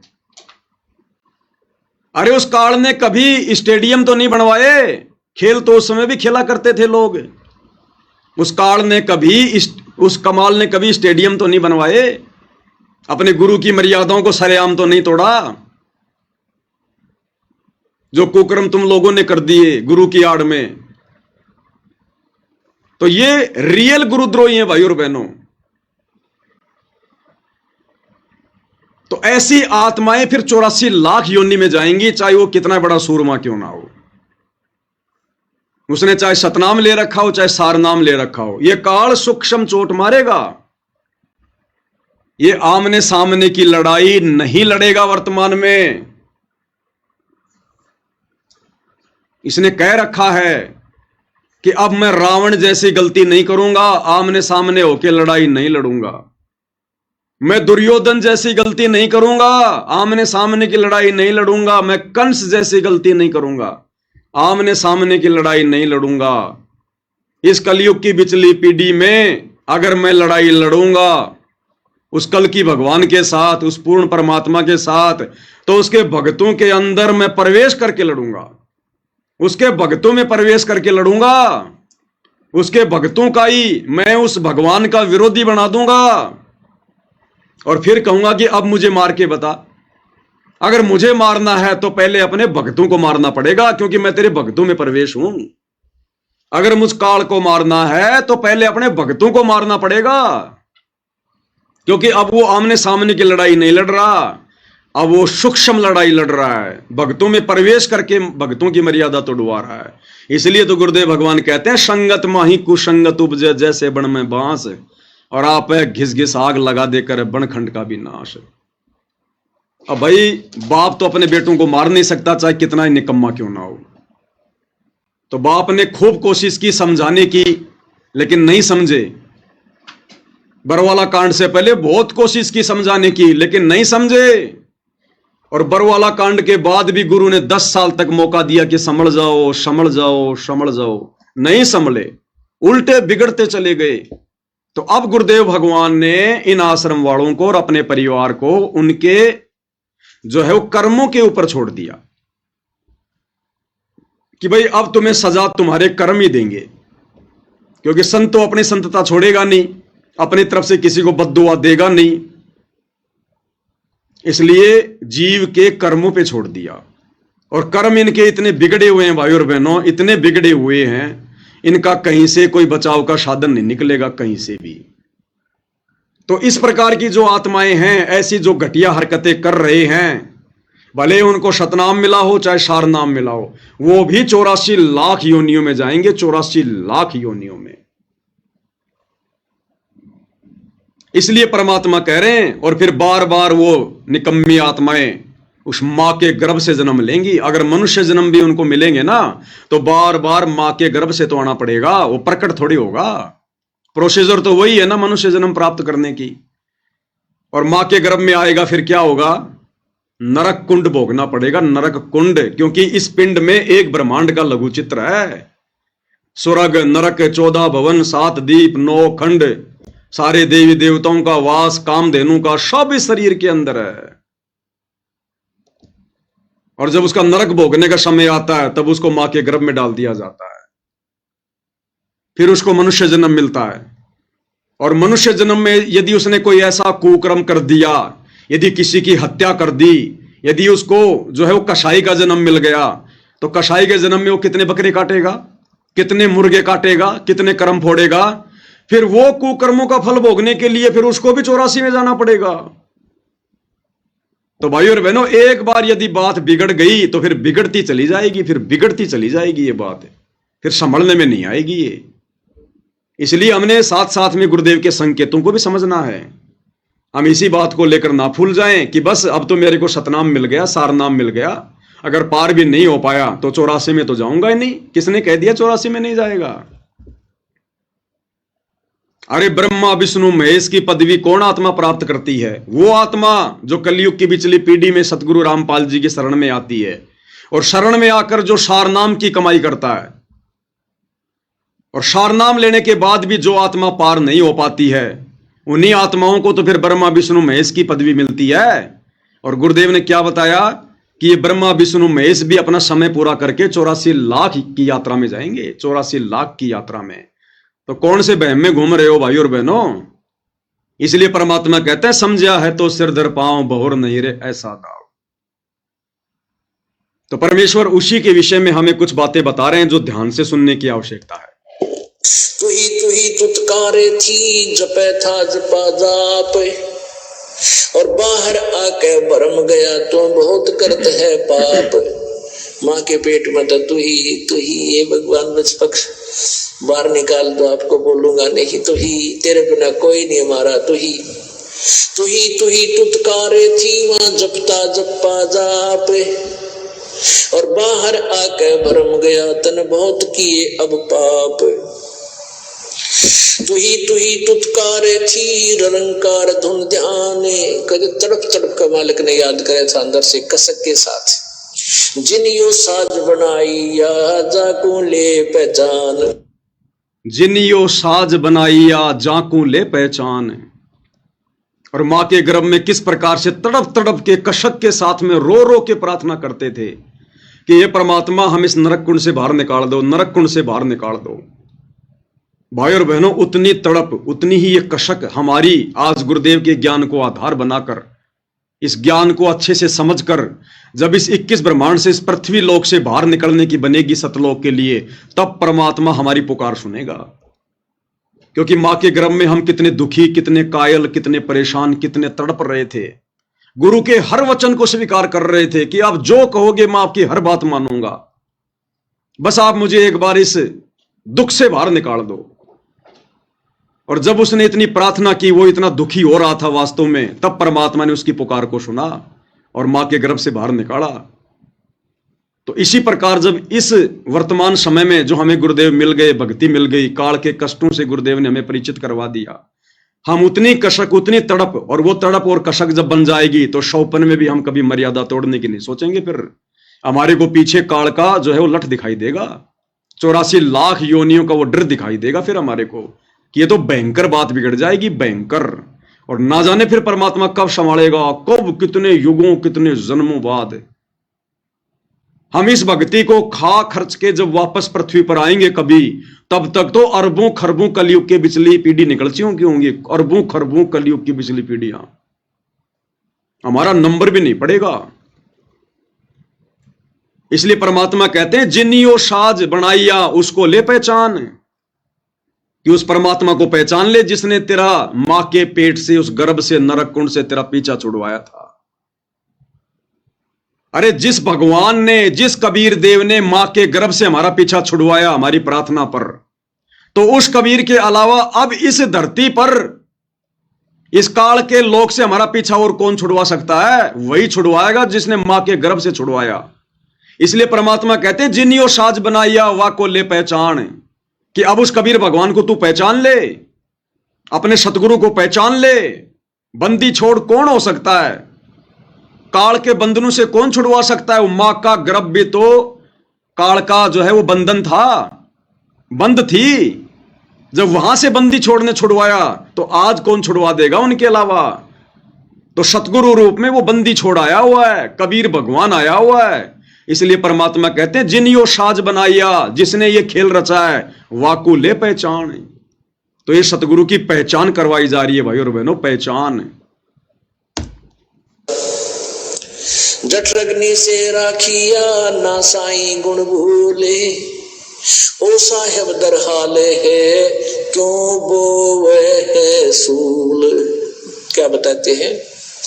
उस परम पिता की गुणों को भूला मत भाई, जिसने तेरी ऐसी आपत्ति में रक्षा की। मां के पेट में सबसे भयंकर दुख है मां के गर्भ में। आपको एक प्राणी का 100 वर्ष जीवन और 100 वर्ष कोड लग जा, उससे भी ज्यादा दुख 9 महीने के अंदर इस गर्भ के अंदर आप काट कर बाहर आते हो, और बाहर आते भूल जाते हो, क्योंकि बिना ज्ञान के, बगैर सत्संग के हम ऐसे धोखा खाते रहे। जठरग्नि से राखिया ना साईं गुण भूले, उस माँ के पेट में आग बढ़े थी, वहां भी तेरी रक्षा की। जैसे होली को, प्रहलाद को होली से बचाया था, ऐसे ही माँ के पेट में होली है, उसके साथ तेरी रक्षा की परमात्मा ने। ना साईं गुण भूल, उस परम पिता के गुणों को भूल मत। और ओ साहेब दर हाल है क्यों बोवत है सूल, कि वो परमात्मा आज भी है, तो ये खोटे कर्म ना करे, चोरी ठगी रिश्वतखोरी बकवाद है, इन न छोड़ दे, आज भी इतना वो तेरे अवश्य देगा। परमेश्वर हमें भाई और बहनों इतना सब कुछ समझा रहे हैं, इतना सब कुछ बता रहे हैं, केवल हमारी सुरती सतलोक में लगवाना चाहते हैं, हमारी सुरती भक्ति में लगवाना चाहते हैं, ताकि इन असंख्य जन्मों से, असंख्य युगों से जो हम ये कष्ट भोगते हुए आ रहे हैं, इनसे हमारा किसी भी प्रकार से पीछा छूटे। और जो विवेकी आत्मा होगी, जो समझदार आत्मा होगी, जो अधिकारी आत्मा होगी भाई और बहनों, वो तो इस प्राइम टाइम को बिल्कुल भी नहीं चुकेगी और सिर धड़ की बाजी लगाकर गुरुदेव पर कुर्बान हो जाएगी। अगली वीडियो में भाई और बहनों परमेश्वर हमें एक छोटे से सत्संग के माध्यम से आगाह कर रहे हैं कि यदि हमने इस भक्ति को सफल करना है तो किस प्रकार से करना है। अब ये वो समय नहीं रहा भाई और बहनों कि हम चलते फिरते, नहाते धोते, उठते बैठते हम अपनी भक्ति सफल कर लेंगे। नहीं, वो समय कुछ और था, वो समय जा चुका है। वो दौर भक्ति का शुरुआती दौर था। ये तत्व ज्ञान सभी के लिए नया था। कोई भी आत्मा इस ज्ञान को समझकर, ज्ञान को आधार बनाकर सतगुरु से नहीं जुड़ सकती थी, क्योंकि यह ज्ञान हर प्रकार से नया था, नूतन। किसी के भी गले नहीं उतरता यह ज्ञान। उस समय गुरुदेव ने कोई सदग्रंथ नहीं दिखाए, गीता, वेद, कुरान, पुराण नहीं पढ़ाए, सन 1994 से 2001 तक। इसलिए यह ज्ञान किसी के गले नहीं उतरता। कोई इन बातों पर विश्वास नहीं करता, सृष्टि रचना पर, गरीबदास जी के ग्रंथ साहिब पर। इसलिए उस समय परमात्मा ने थोड़ी ढील दे रखी थी कि जैसे भी ये लौटते पोटते घूमते फिरते, जैसे भी ये भक्ति करें, आगे बढ़ेंगे, धीरे धीरे ज्ञान सुनेंगे तो समझ में आ जाएगा। और परमात्मा ने, गुरुदेव भगवान ने अपनी तरफ से 100 सुख दिए। मालिक को पता था कि ये ज्ञान से भक्ति पर नहीं टिकेंगे, इनके बिगड़े हुए काम बनेंगे, तब इनको विश्वास बनेगा, तब ये भक्ति मार्ग पर टिक सकते, नहीं तो नहीं टिकेंगे। एक सत्संग में परमात्मा ने बताया कि किसी व्यक्ति के होठ के ऊपर चोट लग गई, काफी गोली दवाई कराई लेकिन कोई आराम नहीं हुआ। तो किसी बुजुर्ग ने बताया कि भाई थोड़ा सा देसी घी का हलवा बना के इसके होठ पे लगाओ, उससे ये ठीक होगा। तो घर वालों ने 1 चम्मच थोड़ा सा हलवा बनाया और उसके होठ के ऊपर रखें और वो तुरंत अंदर ले जाए, तुरंत रखें और अंदर ले जाए। तो फिर उस व्यक्ति ने कहा, अरे पहले इसको अंदर से छिकाओ, पहले इसका पेट अंदर से भरो पूरा, फिर ये इसके होठ पे टिकेगा ये हलवा। तो फिर ढंग से हलवा बनाया, पहले उसको खिलाया, और जब उसका पेट भर गया, और हलवा भाई और बहनों गुरुदेव ने बताया एक ऐसी चीज है, एक बार यदि आपका हलवे से मन भर गया ना, उसके बाद में आपको इतना सा हलवा भी अच्छा नहीं लगेगा। तो पहले तो उसको अंदर से छिका और फिर उसके होठ पे लगाया, फिर उसके होठ पे वो हलवा टिका। तो गुरुदेव भगवान को पता था भाई और बहनों कि ये आत्माएं इस सृष्टि रचना को स्वीकार नहीं करेंगी, ये आत्माएं इतना विश्वास नहीं करेंगी जब तक इनके बिगड़े हुए कार्यों को सिद्ध ना किया जाए। तो भक्ति की शुरुआत में गुरुदेव भगवान ने हमारे बिगड़े हुए सैकड़ों कामों को जो है वो ठीक किया। बच्चों को नौकरियां दी, किसी की भैंस का थन खराब हो रहा है उसको ठीक किया, किसी के घर में भूत प्रेत की बाधा उसको ठीक किया, किसी के ऊपर किसी ने कोई जंत्र मंत्र करवा रखा है, मूठ करवा रखी है, परमात्मा ने उसको ठीक किया। कोई डॉक्टरों से हॉस्पिटलों में जा जाके दुखी हो लिया था, मरना ही एक अंतिम अपना टारगेट मान लिया था, परमात्मा ने उसको स्वस्थ किया। इस चक्कर में वो आत्मा गुरुदेव भगवान से जुड़ी रही, जैसे तैसे करके वो अपनी भक्ति करती रही, लेकिन ज्ञान को आधार नहीं बनाया। तो ये वाणी, नाम उठत नाम बैठत नाम सोवत जागबे, नाम खाते नाम पीते नाम सेती लागबे, ये भाई और बहनों उस दौर के लिए है, उस दौर के लिए। वर्तमान में गुरुदेव ने कोई कसर नहीं छोड़ी है, शास्त्रों को दिखा दिखाकर एडी से चोटी तक हमारे को भक्ति के रंग में रंग दिया है। कोई प्रमाण, कोई सबूत शेष नहीं बचा। इस मन को कोई गुंजाइश नहीं है कि ये स्वीकार ना करे कि सतलोक नहीं होगा, या सृष्टि रचना सही नहीं होगी, या जो गुरुजी बता रहे हैं वो बातें कहीं से भी ठीक नहीं होंगी। इस काल को, इस मन को कोई गुंजाइश नहीं छोड़ी भगवान ने। इसलिए अब हम भगत भाई बहनों ने वो भक्ति करनी पड़ेगी जो शास्त्र अनुकूल भक्ति हमसे गुरुजी करवाना चाहते हैं, जिस विधि से हमसे भक्ति करवाना चाहते हैं, और इस विधि से ही फिर हमारे को ये लाभ होंगे वर्तमान में। शुरू में तो गुरुदेव भगवान ने दिए, लेकिन अब नहीं देगा परमात्मा। अब तो हमने खुद मेहनत करनी पड़ेगी, गुरुदेव के बताए मार्ग पे चलना पड़ेगा, तब ऑटोमेटिक लाभ होंगे, ऑटोमेटिक लाभ। लेकिन उस समय के लिए भी गुरुदेव भगवान ने क्या संकेत किया, उस समय के लिए भी, ये सत्संग सन 1999 का है, रोहतक सत्संग, और उस समय के लिए भी गुरुदेव भगवान क्या कह रहे हैं। तो वर्तमान वाले भगत भाई बहनों ने तो किस प्रकार से भक्ति को समय देना पड़ेगा। इस सत्संग में गुरुदेव भगवान कह रहे हैं कि हमारी माता बहनें 100 काम छोड़कर अपने बच्चों को साथ में लेकर बैठकर भक्ति करती हैं। देखो कई बार गुरुदेव भगवान कह देते हैं कि भाई ये भक्ति बहुत आसान है, बहुत सहज है, आप अगर झाड़ू निकाल रही हैं तो झाड़ू भी निकालो और अपने मंत्र भी जाप करो, आप अपने घर का खाना भी बनाते रहो, रसोई में काम भी करते रहो और अपनी आरती भी लगा लो। किसान खेत में अपना काम कर रहा है, साथ में अपनी आरती भी लगा ले, आरती भी सुनता रहे और अपना काम भी करता रहे। मजदूर अपनी मजदूरी भी करता रहे और अपना काम भी करता रहे। और किसी किसी सत्संग में फिर गुरुदेव ने क्या बताया कि बच्चों, जब तक हम प्रथम मंत्र का जाप सुरति, नृत्य और मन के साथ नहीं करेंगे, तब तक वो कमाई हमारे मोक्ष में काउंट नहीं होगी। और सतनाम के बारे में बताया कि जब तक हम सुरति, नृत्य, मन और पवन, ये चारों एलिमेंट लगाकर भक्ति नहीं करेंगे विधि से, वो सतनाम की कमाई हमारे मोक्ष में काउंट नहीं होगी। बाकी हम जो भक्ति कर रहे हैं, जो मंत्र जाप कर रहे हैं, व्यर्थ वो भी नहीं है। क्योंकि परमात्मा कहते हैं, नाम अभय पद निश्चय उपजय, बीज पड़े ज्यों खूडम। यानी किसान जब बीज डालता है, वो तो अपनी मुट्ठी से छोड़ देता है। अब कोई बीज जमीन में जाके उल्टा गिरता है, कोई सीधा गिरता है, तो वो जामता अवश्य है। इसलिए परमात्मा कह रहे हैं कि नाम सुमरन तो वो भी काम करेगा जो खाते पीते, उठते बैठते, नहाते धोते कर रहे हैं। लेकिन विशेष इस मोक्ष वाली भक्ति में तुम्हारा वो सुमरन काउंट होगा, तुम्हारा वो भक्ति धन गिना जाएगा जो तुम विधि विधान से करोगे, सुरति, नृत्य, मन और पवन के साथ में करोगे। तीनों समय की आरतियां समय निकालकर, बैठकर या खड़े होकर, जैसे भी तुम्हारी व्यवस्था है, और विधि विधान से करोगे, हाथ में भक्ति बोध लेकर करोगे। अनपढ़ हो तो फिर गुरुदेव भगवान की अपनी ऑडियो वीडियो लगा लो, लेकिन तुमने समय निकालना पड़ेगा, एक जगह स्थिर होना पड़ेगा, बैठना पड़ेगा या खड़ा होना पड़ेगा। अब भागते भागते, नहाते धोते, उठते बैठते, भैंसों को बाहर ले जाते लाते ये आरतियां करोगे तो बात नहीं बनेगी। अब ये बिल्कुल पीक टाइम आ गया भक्ति का। और अब परमात्मा ने हमें वो भक्ति विधि दे दी, अनमोल भक्ति विधि। कम से कम सुबह शाम तो हम भगत भाई बहनों ने गुरुदेव भगवान की 5 दीपक वाली थाली के साथ में आरती उतारनी है।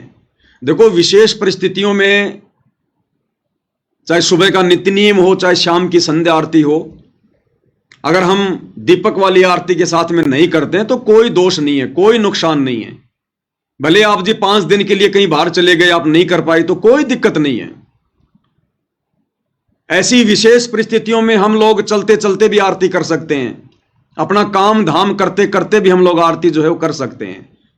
लेकिन यदि आप बिल्कुल नॉर्मल वे में हैं, आपके पास समय है, तो फिर हमने विधि विधान से ही परमेश्वर की आरतियां करनी पड़ेंगी। हमने समय निकालकर चारों एलिमेंट लगाकर सुरति, नृत्य और मन और पवन के साथ ही हमने सुमरण करना पड़ेगा। और उस सुमरण में जो आनंद होगा, उस सुमरण का जो धन जमा होगा, वो वारन पार होगा। तो वर्तमान में तो हमने भाई और बहनों कितना सावधान होकर इस भक्ति को ही अपने जीवन का अंतिम लक्ष्य मानकर, प्रथम कार्य मानकर, बाकी कार्य बाद में, भक्ति वाला कार्य प्रथम, आत्म कल्याण प्रथम है, बाकी दुनिया के काम बाद में है। और जिस समय आत्माएं इस विधि से भक्ति नहीं करती थी, फिर भी परमात्मा सत्संग में जिक्र कर रहे हैं, क्योंकि परमात्मा ने वो सत्संग उस समय केवल उसी समय को ध्यान में रख के नहीं किया, मालिक ने आगामी समय को ध्यान में रख के सत्संग किया। और गुरुदेव कह रहे हैं 1999 में कि हमारी माता बहनें 100 काम छोड़कर, अब बताओ भाई, 100 काम में तो सारे काम आ गए। खाना बनाने का काम, झाड़ू निकालने का काम, कपड़े धोने का काम, बर्तन धोने का काम, बच्चों को नहलाने का काम, उनको कपड़े पहनाने का काम, सारे काम आ गए 100 कामों में। तो 100 काम तो होते भी नहीं है। और दूसरा 100 काम का मतलब होता है सारे सांसारिक झंझटों को छोड़कर। और क्या कह रहे हैं, बच्चों को साथ में लेकर बैठकर भक्ति करते हैं, आरती करते हैं। तो ये आदेश है गुरुदेव भगवान का। जब हम भी इसी प्रकार से अपने 100 काम छोड़कर और बैठकर यहां पर बैठने का मतलब है शांति से, जैसे पहले हम भागादौड़ी में आरती, भागादौड़ी में भक्ति मंत्र करते थे, तो यहां पर बैठने का मतलब है शांति से समय निकालकर अपने बच्चों को साथ में लेकर बैठ के भक्ति करती हैं। अब एक तरफ तो गुरु जी कहते हैं कि खाना बनाते बनाते भी कर लो, और यहां कह रहे हैं कि 100 काम छोड़कर हमारी माता बहनें बच्चों को साथ में लेकर भक्ति कर रही हैं। तो भाई और बहनों, हमने गुरुदेव के संकेतों को समझना पड़ेगा। आप विशेष परिस्थितियों में अपना कार्य करते करते आरती कर सकते हो, सुमरण कर सकते हो, लेकिन हमने ये रोजाना का रूटीन नहीं बनाना। ये मजबूरी आपको महीने में 2 बार आ सकती है, 3 बार आ सकती है, ज्यादा से ज्यादा 5 बार आ सकती है। उन मजबूरी में तो हम लोग आरती वारती ऐसे कर सकते हैं, अपना ऑडियो वीडियो में लगा के या जैसे भी है, अपना कोई कार्य जो है वो करते करते। आप कहीं जा रहे हो, आप अपनी गाड़ी में आरती लगा लो, 2-4 भगत हो तो वैसे अपनी लेके भक्ति बोध अपना बैठे बैठे आरती कर लो, ये विशेष परिस्थितियों में। बाकी यदि आप घर पर हो, नॉर्मल वे में हो, तो फिर आपने विधि विधान से ही परमेश्वर की शास्त्र अनुकूल भक्ति करनी पड़ेगी। तभी ये माना जाएगा कि हमने 100 कार्यों को छोड़कर भक्ति को प्रथम महत्व दिया है। तब भाई और बहनों परमात्मा प्रसन्न होंगे। वे तो अंतर्यामी हैं, उनको दिखाने और बताने की जरूरत नहीं है। तो क्या कहते हैं गुरुदेव भगवान, क्या संदेशा दे रहे हैं? भाई और बहनों, ये शॉर्ट वीडियो अब हमने दोबारा सुनने को नहीं मिलेंगे, ये फाइनल वीडियो बन रहे हैं। और हो सकता है गुरुदेव भगवान के आने के बाद ये पवन दास या मेरे जैसे अन्य सत्सेवक भाई बहन जो परमेश्वर का संदेशा दे रहे हैं, हो सकता है हम भाई बहन आप लोगों को सोशल मीडिया पर दिखाई भी ना दें। हमारे सामने 2 ही ऑप्शन होंगे उस समय, 2 ही ऑप्शन, तीसरा ऑप्शन नहीं होगा। हमारा सबसे पहला ऑप्शन तो होगा बिल्कुल दुनिया से हटकर और एकांत में रहकर अपना साधारण सा जीवन व्यतीत करते हुए अपनी भक्ति करना। और दूसरा ऑप्शन, भाई परमात्मा की कोई विशेष रजा हो जाए, परमात्मा कोई विशेष सेवा दे दे, तो फिर हम गुरुदेव भगवान की सेवा में बिजी रहेंगे। फिर हमारी ड्यूटी समाप्त हो जाएगी, फिर उस समय संगत को समझाने की। फिर बाप आ जाएगा, अरे जब तक हॉस्पिटल में बड़ा डॉक्टर नहीं होता तब तक ही कंपाउंडर की ड्यूटी होती है मरीज को संभालने की, गोली दवाई देने की, छोटा मोटा इंजेक्शन लगाने की, उसको जो है वो ग्लूकोज वगैरह देने की, कोई जो है मरहम पट्टी करने की। और जब डॉक्टर आ जाता हॉस्पिटल में, फिर कंपाउंडर का काम खत्म हो जाता है, फिर डॉक्टर संभालता है सारी कमान। तो हम कुछ एक सत्सेवक भाई बहन आज गुरुदेव भगवान की गैर हाजिरी में उस कंपाउंडर की भूमिका निभा रहे हैं, अपने शुभ कर्म बना रहे हैं, अपनी सेवा लगा रहे हैं। डॉक्टर साहब के आने के बाद फिर हमारा कोई वजूद नहीं, कोई औचित्य नहीं है। फिर हम अपना वही काम करेंगे जो डॉक्टर जी ने हमें दिया हुआ है। तो क्या कह रहे हैं गुरुदेव भगवान, 100 काम छोड़कर। और ये रिहर्सल यदि हम गुरुदेव भगवान के हिसार जेल से अपने मिशन को पूरा करने से पहले पहले अगर बना लें तो आप और हमारे भले में होगा।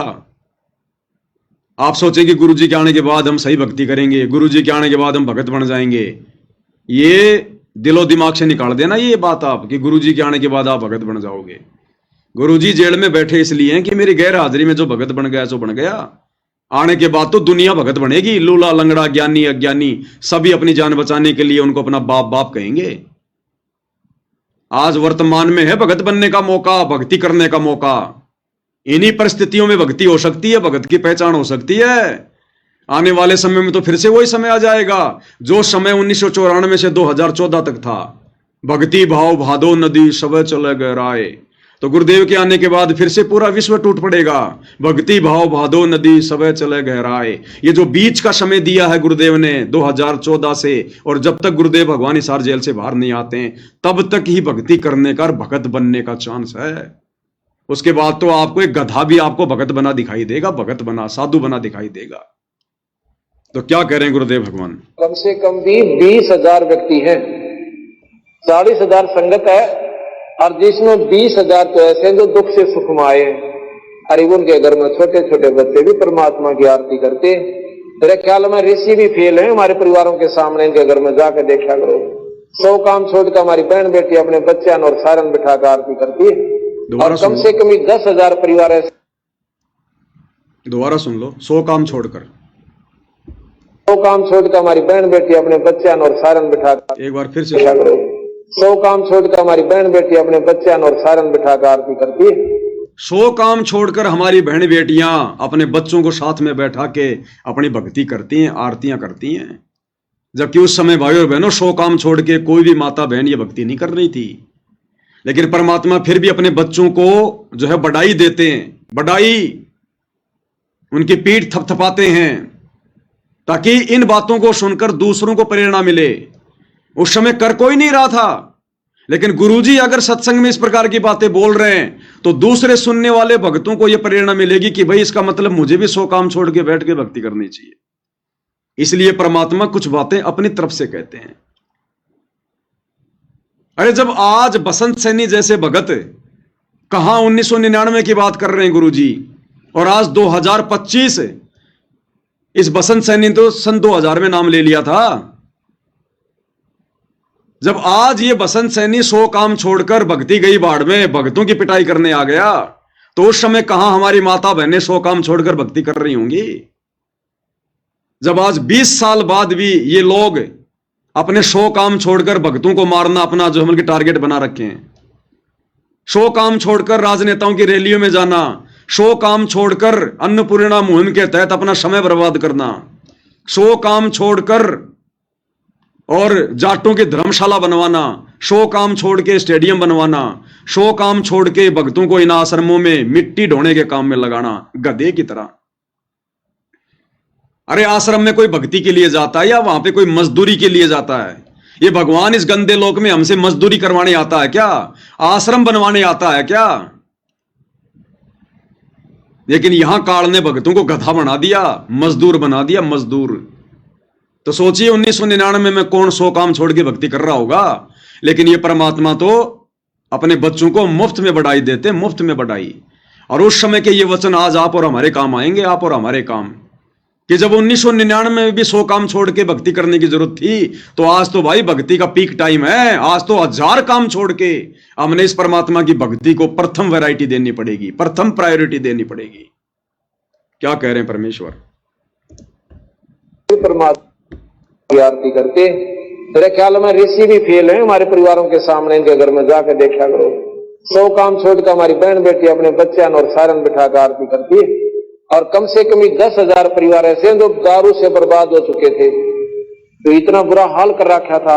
आज वो प्राणी पहले शराबी कहलाते थे, आज भगत जी के नाम से जाने जाते। ये उस कबीर साहब की परम शक्ति है। तो क्लियर कर दिया है भाई और बहनों गुरुदेव भगवान ने। अब इस स्टेज पर आकर इस भक्ति मार्ग में गफलत नाम की कोई भी चीज हमारे दिलो दिमाग में नहीं होनी चाहिए। हमने हर संभव प्रथम स्थान, प्रथम महत्व गुरुदेव भगवान के द्वारा बताई गई शास्त्र अनुकूल सत भक्ति को विधिवत करने में लगाना है। तब भाई और बहनों इस काल लोक से हमारा पीछा छूटेगा। जिस प्रकार उस मां के पेट में हम किस प्रकार से गुरु जी के आगे रो रहे थे, प्रार्थना कर रहे थे, हमें और कुछ भी नहीं सूझ रहा था, कुछ भी नहीं दिखाई दे रहा था, बस अपना वो कष्ट दिखाई दे रहा था। तो आज गुरुदेव ने अपना ज्ञान देकर, सत्संग देकर आज आप और हमें वो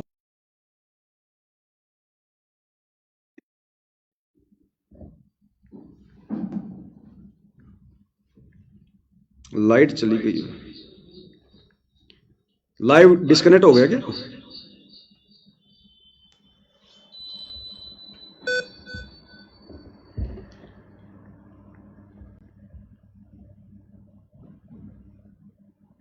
लाइव कट गया कि डिस्कनेक्ट हो गया? लाइव तो चल रहा है। चल रहा है। ये एसी का तो मैं उसको बुलाना पड़ेगा।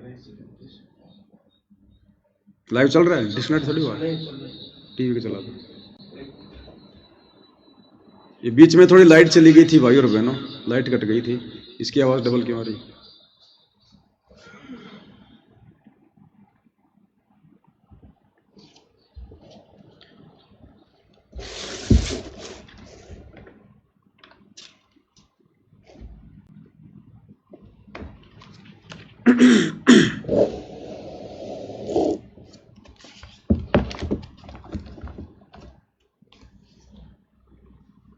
चल रहने दे, कोई दिक्कत नहीं, छोड़ने वाला तो भाई और बहनों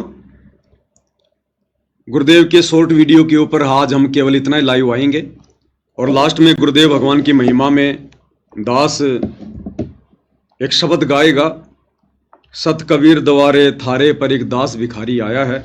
शब्द का खुलासा हम पहले मालिक के ज्ञान आधार से वीडियो में जो है वो कर चुके हैं, केवल परमेश्वर की महिमा करेंगे। बंदी छोड़ सतगुरु रामपाल जी भगवान की जय हो। सत कबीर द्वारे क्या हुआ? सत कबीर दवारे थारे पर एक दास भिखारी आया है भगति की भिक्षा दे दीजो मेद कटोरा लाया है भगति की भिक्षा दे दीजो उम्मीद कटोरा लाया है।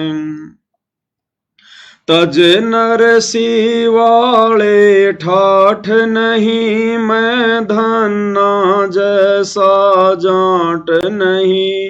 तज नरसी वाले ठाठ नहीं मैं धन्ना जैसा जाट नहीं। मेरी मोर धवज सी साठ नहीं जिसने लड़का चीर चढ़ाया है। मेरी मोर धवज सी साठ नहीं जिसने लड़का चीर चढ़ाया है।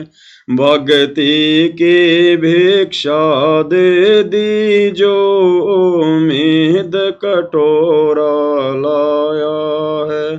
शत कबीर दवारे थारे पर एक दास भिखारी आया है।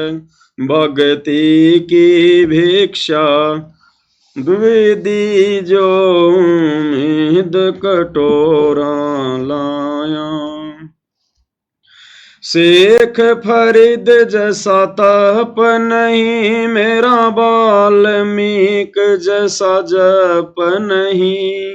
शेख फरीद जैसा तप नहीं मेरा वाल्मीक जैसा जप नहीं। मंसूर सियानल हक नहीं जिसने टुकड़े शरीर कराया है। मंसूर सियानल हक नहीं जिसने टुकड़े शरीर कराया। भक्ति की भिक्षा दे दीजो उम्मीद कटोरा लाया है। सत कबीर दवारे थारे पर एक दास भिखारी आया है। भक्ति की भिक्षा दे दीजो उम्मीद कटोरा। धोरो जैसी आस नहीं प्रहलाद जैसा विश्वास नहीं। धोरो जैसी आश नहीं मेरा प्रहलाद जैसा विश्वास नहीं। मेरा मीरा जैसा रास नहीं जिसने रो और नाच रिझाया है। मेरा मीरा जैसा रास नहीं जिसने रो और नाच रिझाया है। भक्ति की भिक्षा दे दीजो उम्मीद कटोरा लाया है। सत कबीर दवारे थारे पर एक दास भिखारी आया है। भक्ति की भिक्षा दे दीजो उम्मीद कटोरा। रंका बंका जैसा त्याग नहीं मेरा बाजीद जैसा वैराग नहीं। रंका बंका जैसा त्याग नहीं मेरा बाजीद जैसा वैराग नहीं। मेरा कर्मा जैसा भाग नहीं जिसका आण खींचड़ा खाया है। मेरा कर्मा जैसा भाग नहीं जिसका आण खींचड़ा खाया है। भक्ति की भिक्षा दे दी जो उम्मीद कटोरा लाया है। सत कबीर दवारे थारे पर एक दास भिखारी आया है। भक्ति की भिक्षा दे दी जो उम्मीद कटोरा। विदुर विदुराणी जैसा सम्मान नहीं, मैं सम्मान जैसा यजमान नहीं। विदुर विदुराणी जैसा सम्मान नहीं, मैं सम्मान जैसा यजमान नहीं।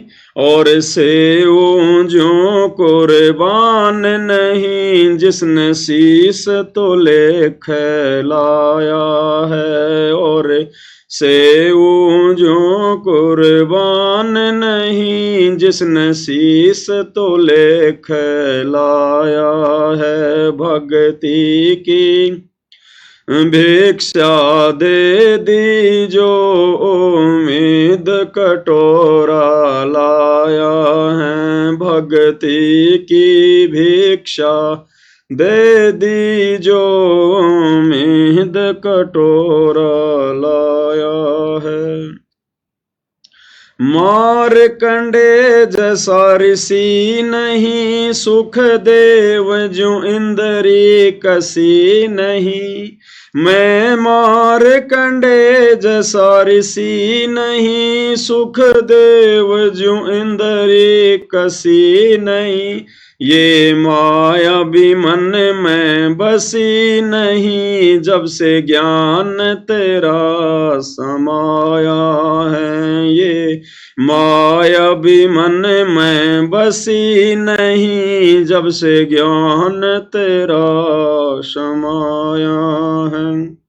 भक्ति की भिक्षा दे दी जो उम्मीद कटोरा लाया है। सत कबीर दवारे थारे पर एक दास भिखारी आया है। भक्ति की भिक्षा दे दी जो उम्मीद कटोरा।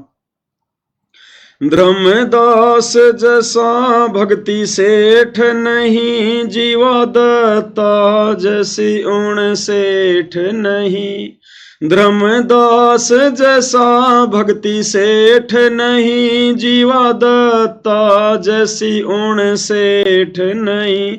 मेरा पीपा जैसा ढेठ नहीं, जिसने दरिया बीच बुलाया है। मेरा पीपा जैसा ढेठ नहीं, जिसने दरिया बीच बुलाया है। भक्ति की भिक्षा दे दी जो उम्मीद कटोरा लाया है। शत कबीर दवारे थारे पर एक दास भिखारी आया है। भक्ति की भिक्षा दे दी जो उम्मीद कटोरा लाया। दिया द्रौपदी जैसा लीर नहीं, कोई बण्या भजन में सीर नहीं। दिया द्रौपदी जैसा लीर नहीं, कोई बण्या भजन में सीर नहीं। मेरे बिलनी जैसी धीर नहीं, जिसने बन के बीच घुमाया है। मेरे बिलनी जैसी धीर नहीं, जिसने बन के बीच घुमाया है। भक्ति की भिक्षा दे दी जो उम्मीद कटोरा।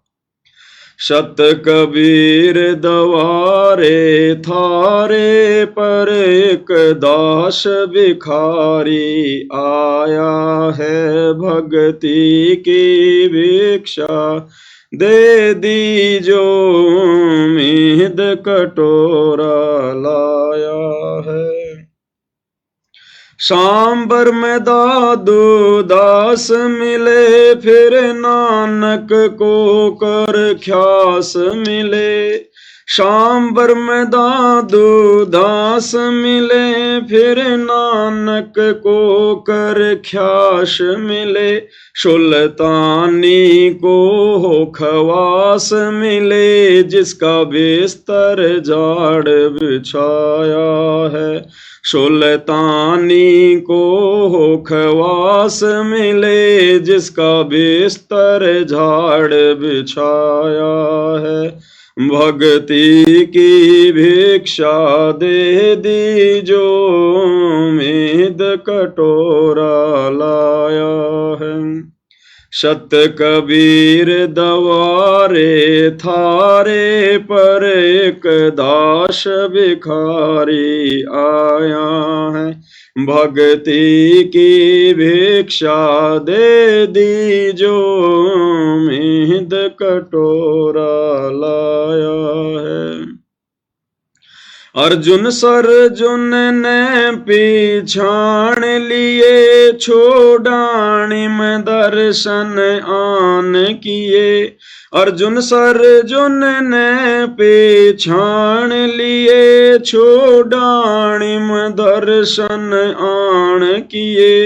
ये रानी ननद उन जान लिए बलराम पिता जनाया है। ये रानी ननद उन जान लिए बलराम पिता जनाया है। भक्ति की भिक्षा दे दीजो उम्मीद कटोरा लाया है। सत कबीर दवारे थारे पर एक दास भिखारी आया है। संतोष दास को पार किया बनखंडी का उद्धार किया। संतोष दास को पार किया बनखंडी का उद्धार किया। एक भूमण भगत से प्यार किया जो शरणा थारी आया है। एक भूमण भगत से प्यार किया जो शरणा थारी आया है। भक्ति की भिक्षा दे दीजो उम्मीद कटोरा लाया है। सत कबीर दवारे थारे पर एक दास भिखारी आया है। भक्ति की भिक्षा दे दीजो उम्मीद कटोरा लाया है। छोड़ाणी में निर्वाण होया फिर सारणपुर परवान होया। छोड़ाणी में निर्वाण होया फिर सारणपुर परवान होया।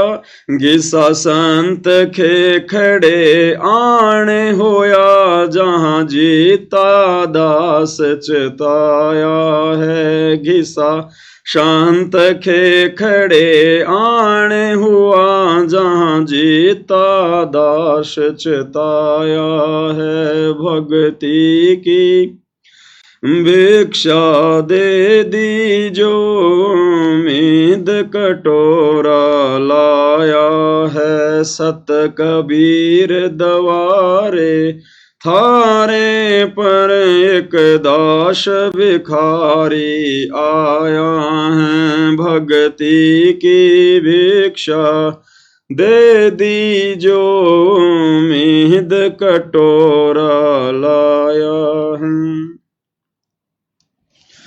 गणिका जैसे पाप किए और अजामेल से आघात किए। गणिका जैसे पाप किए और अजामेल से आघात किए। साथ किस विद ये नाथ लिए समदृष्टि फर्ज निभाया है। साथ किस विद ये नाथ लिए समदर्शी फर्ज निभाया है। भक्ति की भिक्षा दे दीजो मीद कटोरा लाया है। सत कबीर दवारे थारे पर एक दास भिखारी आया है। भक्ति की भिक्षा दे दीजो मीद कटोरा लाया है। मात पिता और बंधु आए माया जोड़न खूब सिखाए। मात पिता और बंधु आए माया जोड़न खूब सिखाए। भक्ति कहना लारे लाए उल्टा ही पाठ पढ़ाया है। मुझे भक्ति कहना लारे लाए उल्टा ही पाठ पढ़ाया है। सत कबीर दवारे थारे पे एक दास भिखारी आया है। भक्ति की भिक्षा दे दीजो मीद कटोरा लाया है। जवानी होती जात नहीं कोई मिला भजन का साथ नहीं। जवानी होती जात नहीं कोई मिला भजन का साथ नहीं। मेरी सुनीति सी मात नहीं जिसने बेटा भगत बनाया है। मेरी सुनीति सी मात नहीं जिसने बेटा भगत बनाया है। भक्ति की भिक्षा दे दीजो मीद कटोरा लाया है। सत कबीर दवारे थारे पर एक दास भिखारी आया है। भक्ति की भिक्षा दे दीजो मीद कटोरा लाया है। पांचों विकार सताते हैं मन चाहा नाच नचाते हैं। पांचों विकार सताते हैं मन चाहा नाच नचाते हैं। हे सायब ना बच पाते हैं माया ने जाल बिछाया है। हे सायब ना बच पाते हैं माया ने जाल बिछाया है। भक्ति की भिक्षा दे दीजो मीद कटोरा लाया है। सत कबीर दवारे थारे पर एक दास भिखारी आया है। भक्ति की भिक्षा दे दीजो मीद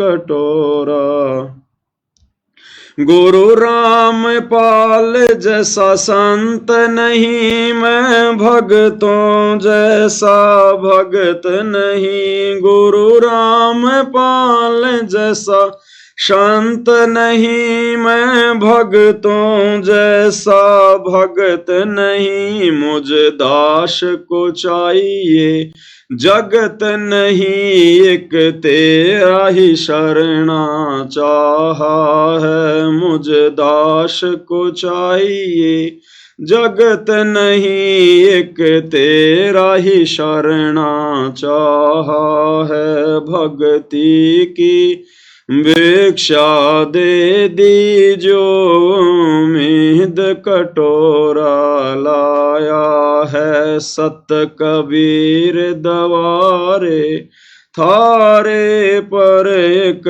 दास भिखारी आया है। भक्ति की भिक्षा दे दीजो, उम्मीद कटोरा लाया है। तो भाई और बहनों, बहुत बड़ी दया, बहुत बड़ी मेहर सारी सृष्टि के सृजनहार सतगुरु रामपाल जी परमेश्वर जी की। और भाई और बहनों, एक बहुत ही अच्छी बात, क्योंकि सात संगतियां परमात्मा ने इसीलिए कलयुग की बिचली पीढ़ी में शुरू करवाई हैं कि साध संगति से भेद जो पाया और सतगुरु रामपाल जी परमेश्वर जी ने सफल बनाया। यानी गुरुदेव भगवान के आशीर्वाद से सात संगतियां सफलता की ओर आगे बढ़ रही हैं। और सात संगति क्यों रखवाई परमात्मा ने? भक्ति मार्ग के गूढ़ रहस्यों की जानकारी के लिए।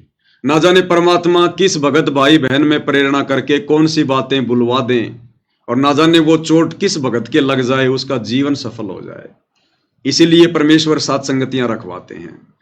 तो आज एक छोटी सी सात संगति थी।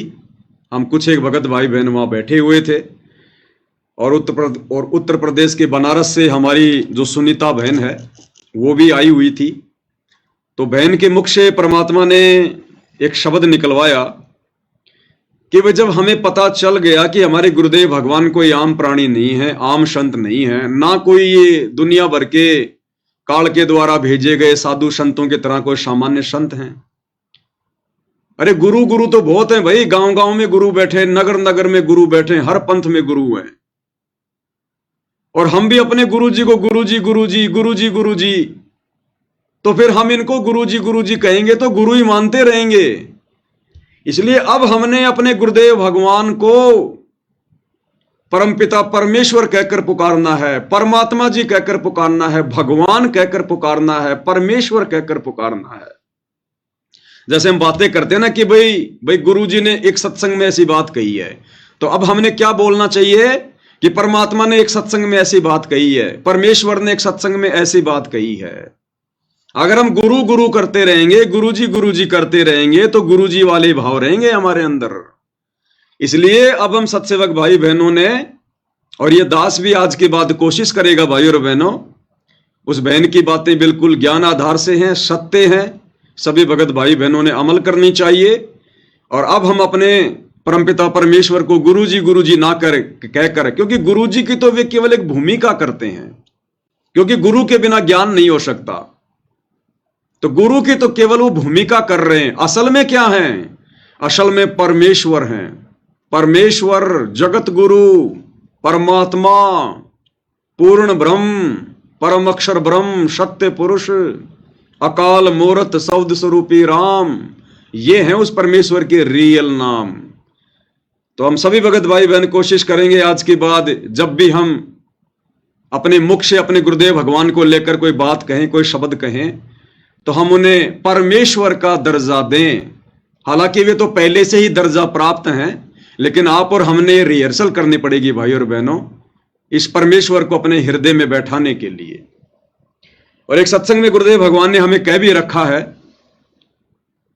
कि जब भी आप कोई बातें करते हो इस दास के विषय में, यानी गुरुदेव अपने लिए कह रहे हैं कि जब भी आप इस दास के विषय में कोई बातें करते हो, तो आपने ये नहीं सोचना कि मैं गुरुजी के बारे में बोल रहा हूं, गुरुजी के बारे में सोच रहा हूं। नहीं, मैं परमात्मा के बारे में सोच रहा हूं, मैं परमात्मा के बारे में बोल रहा हूं। तो आज के बाद हम कोशिश करेंगे गुरु और गुरुजी शब्द को बहुत ही कम यूज करेंगे। अगर अनजाने में जुबान पे आ गया तो अलग बात है, अन्यथा हम परमेश्वर या परमात्मा इन दोनों शब्दों का ज्यादातर प्रयोग करेंगे, क्योंकि साध संगति से भाई और बहनों हमें सीखने को मिलता है। तो आज के लाइव वीडियो में केवल इतना ही। गुरुदेव भगवान के आशीर्वाद से फिर आगे परमात्मा समय देंगे तो जरूर उनकी सेवा में हाजिर होंगे। तब तक गुरुदेव भगवान हम सभी को आशीर्वाद दें, आज्ञा दें, सद्बुद्धि दें। परमेश्वर हम सबका मार्गदर्शन करें। बंदी छोड़ सतगुरु रामपाल जी परमेश्वर जी की जय हो।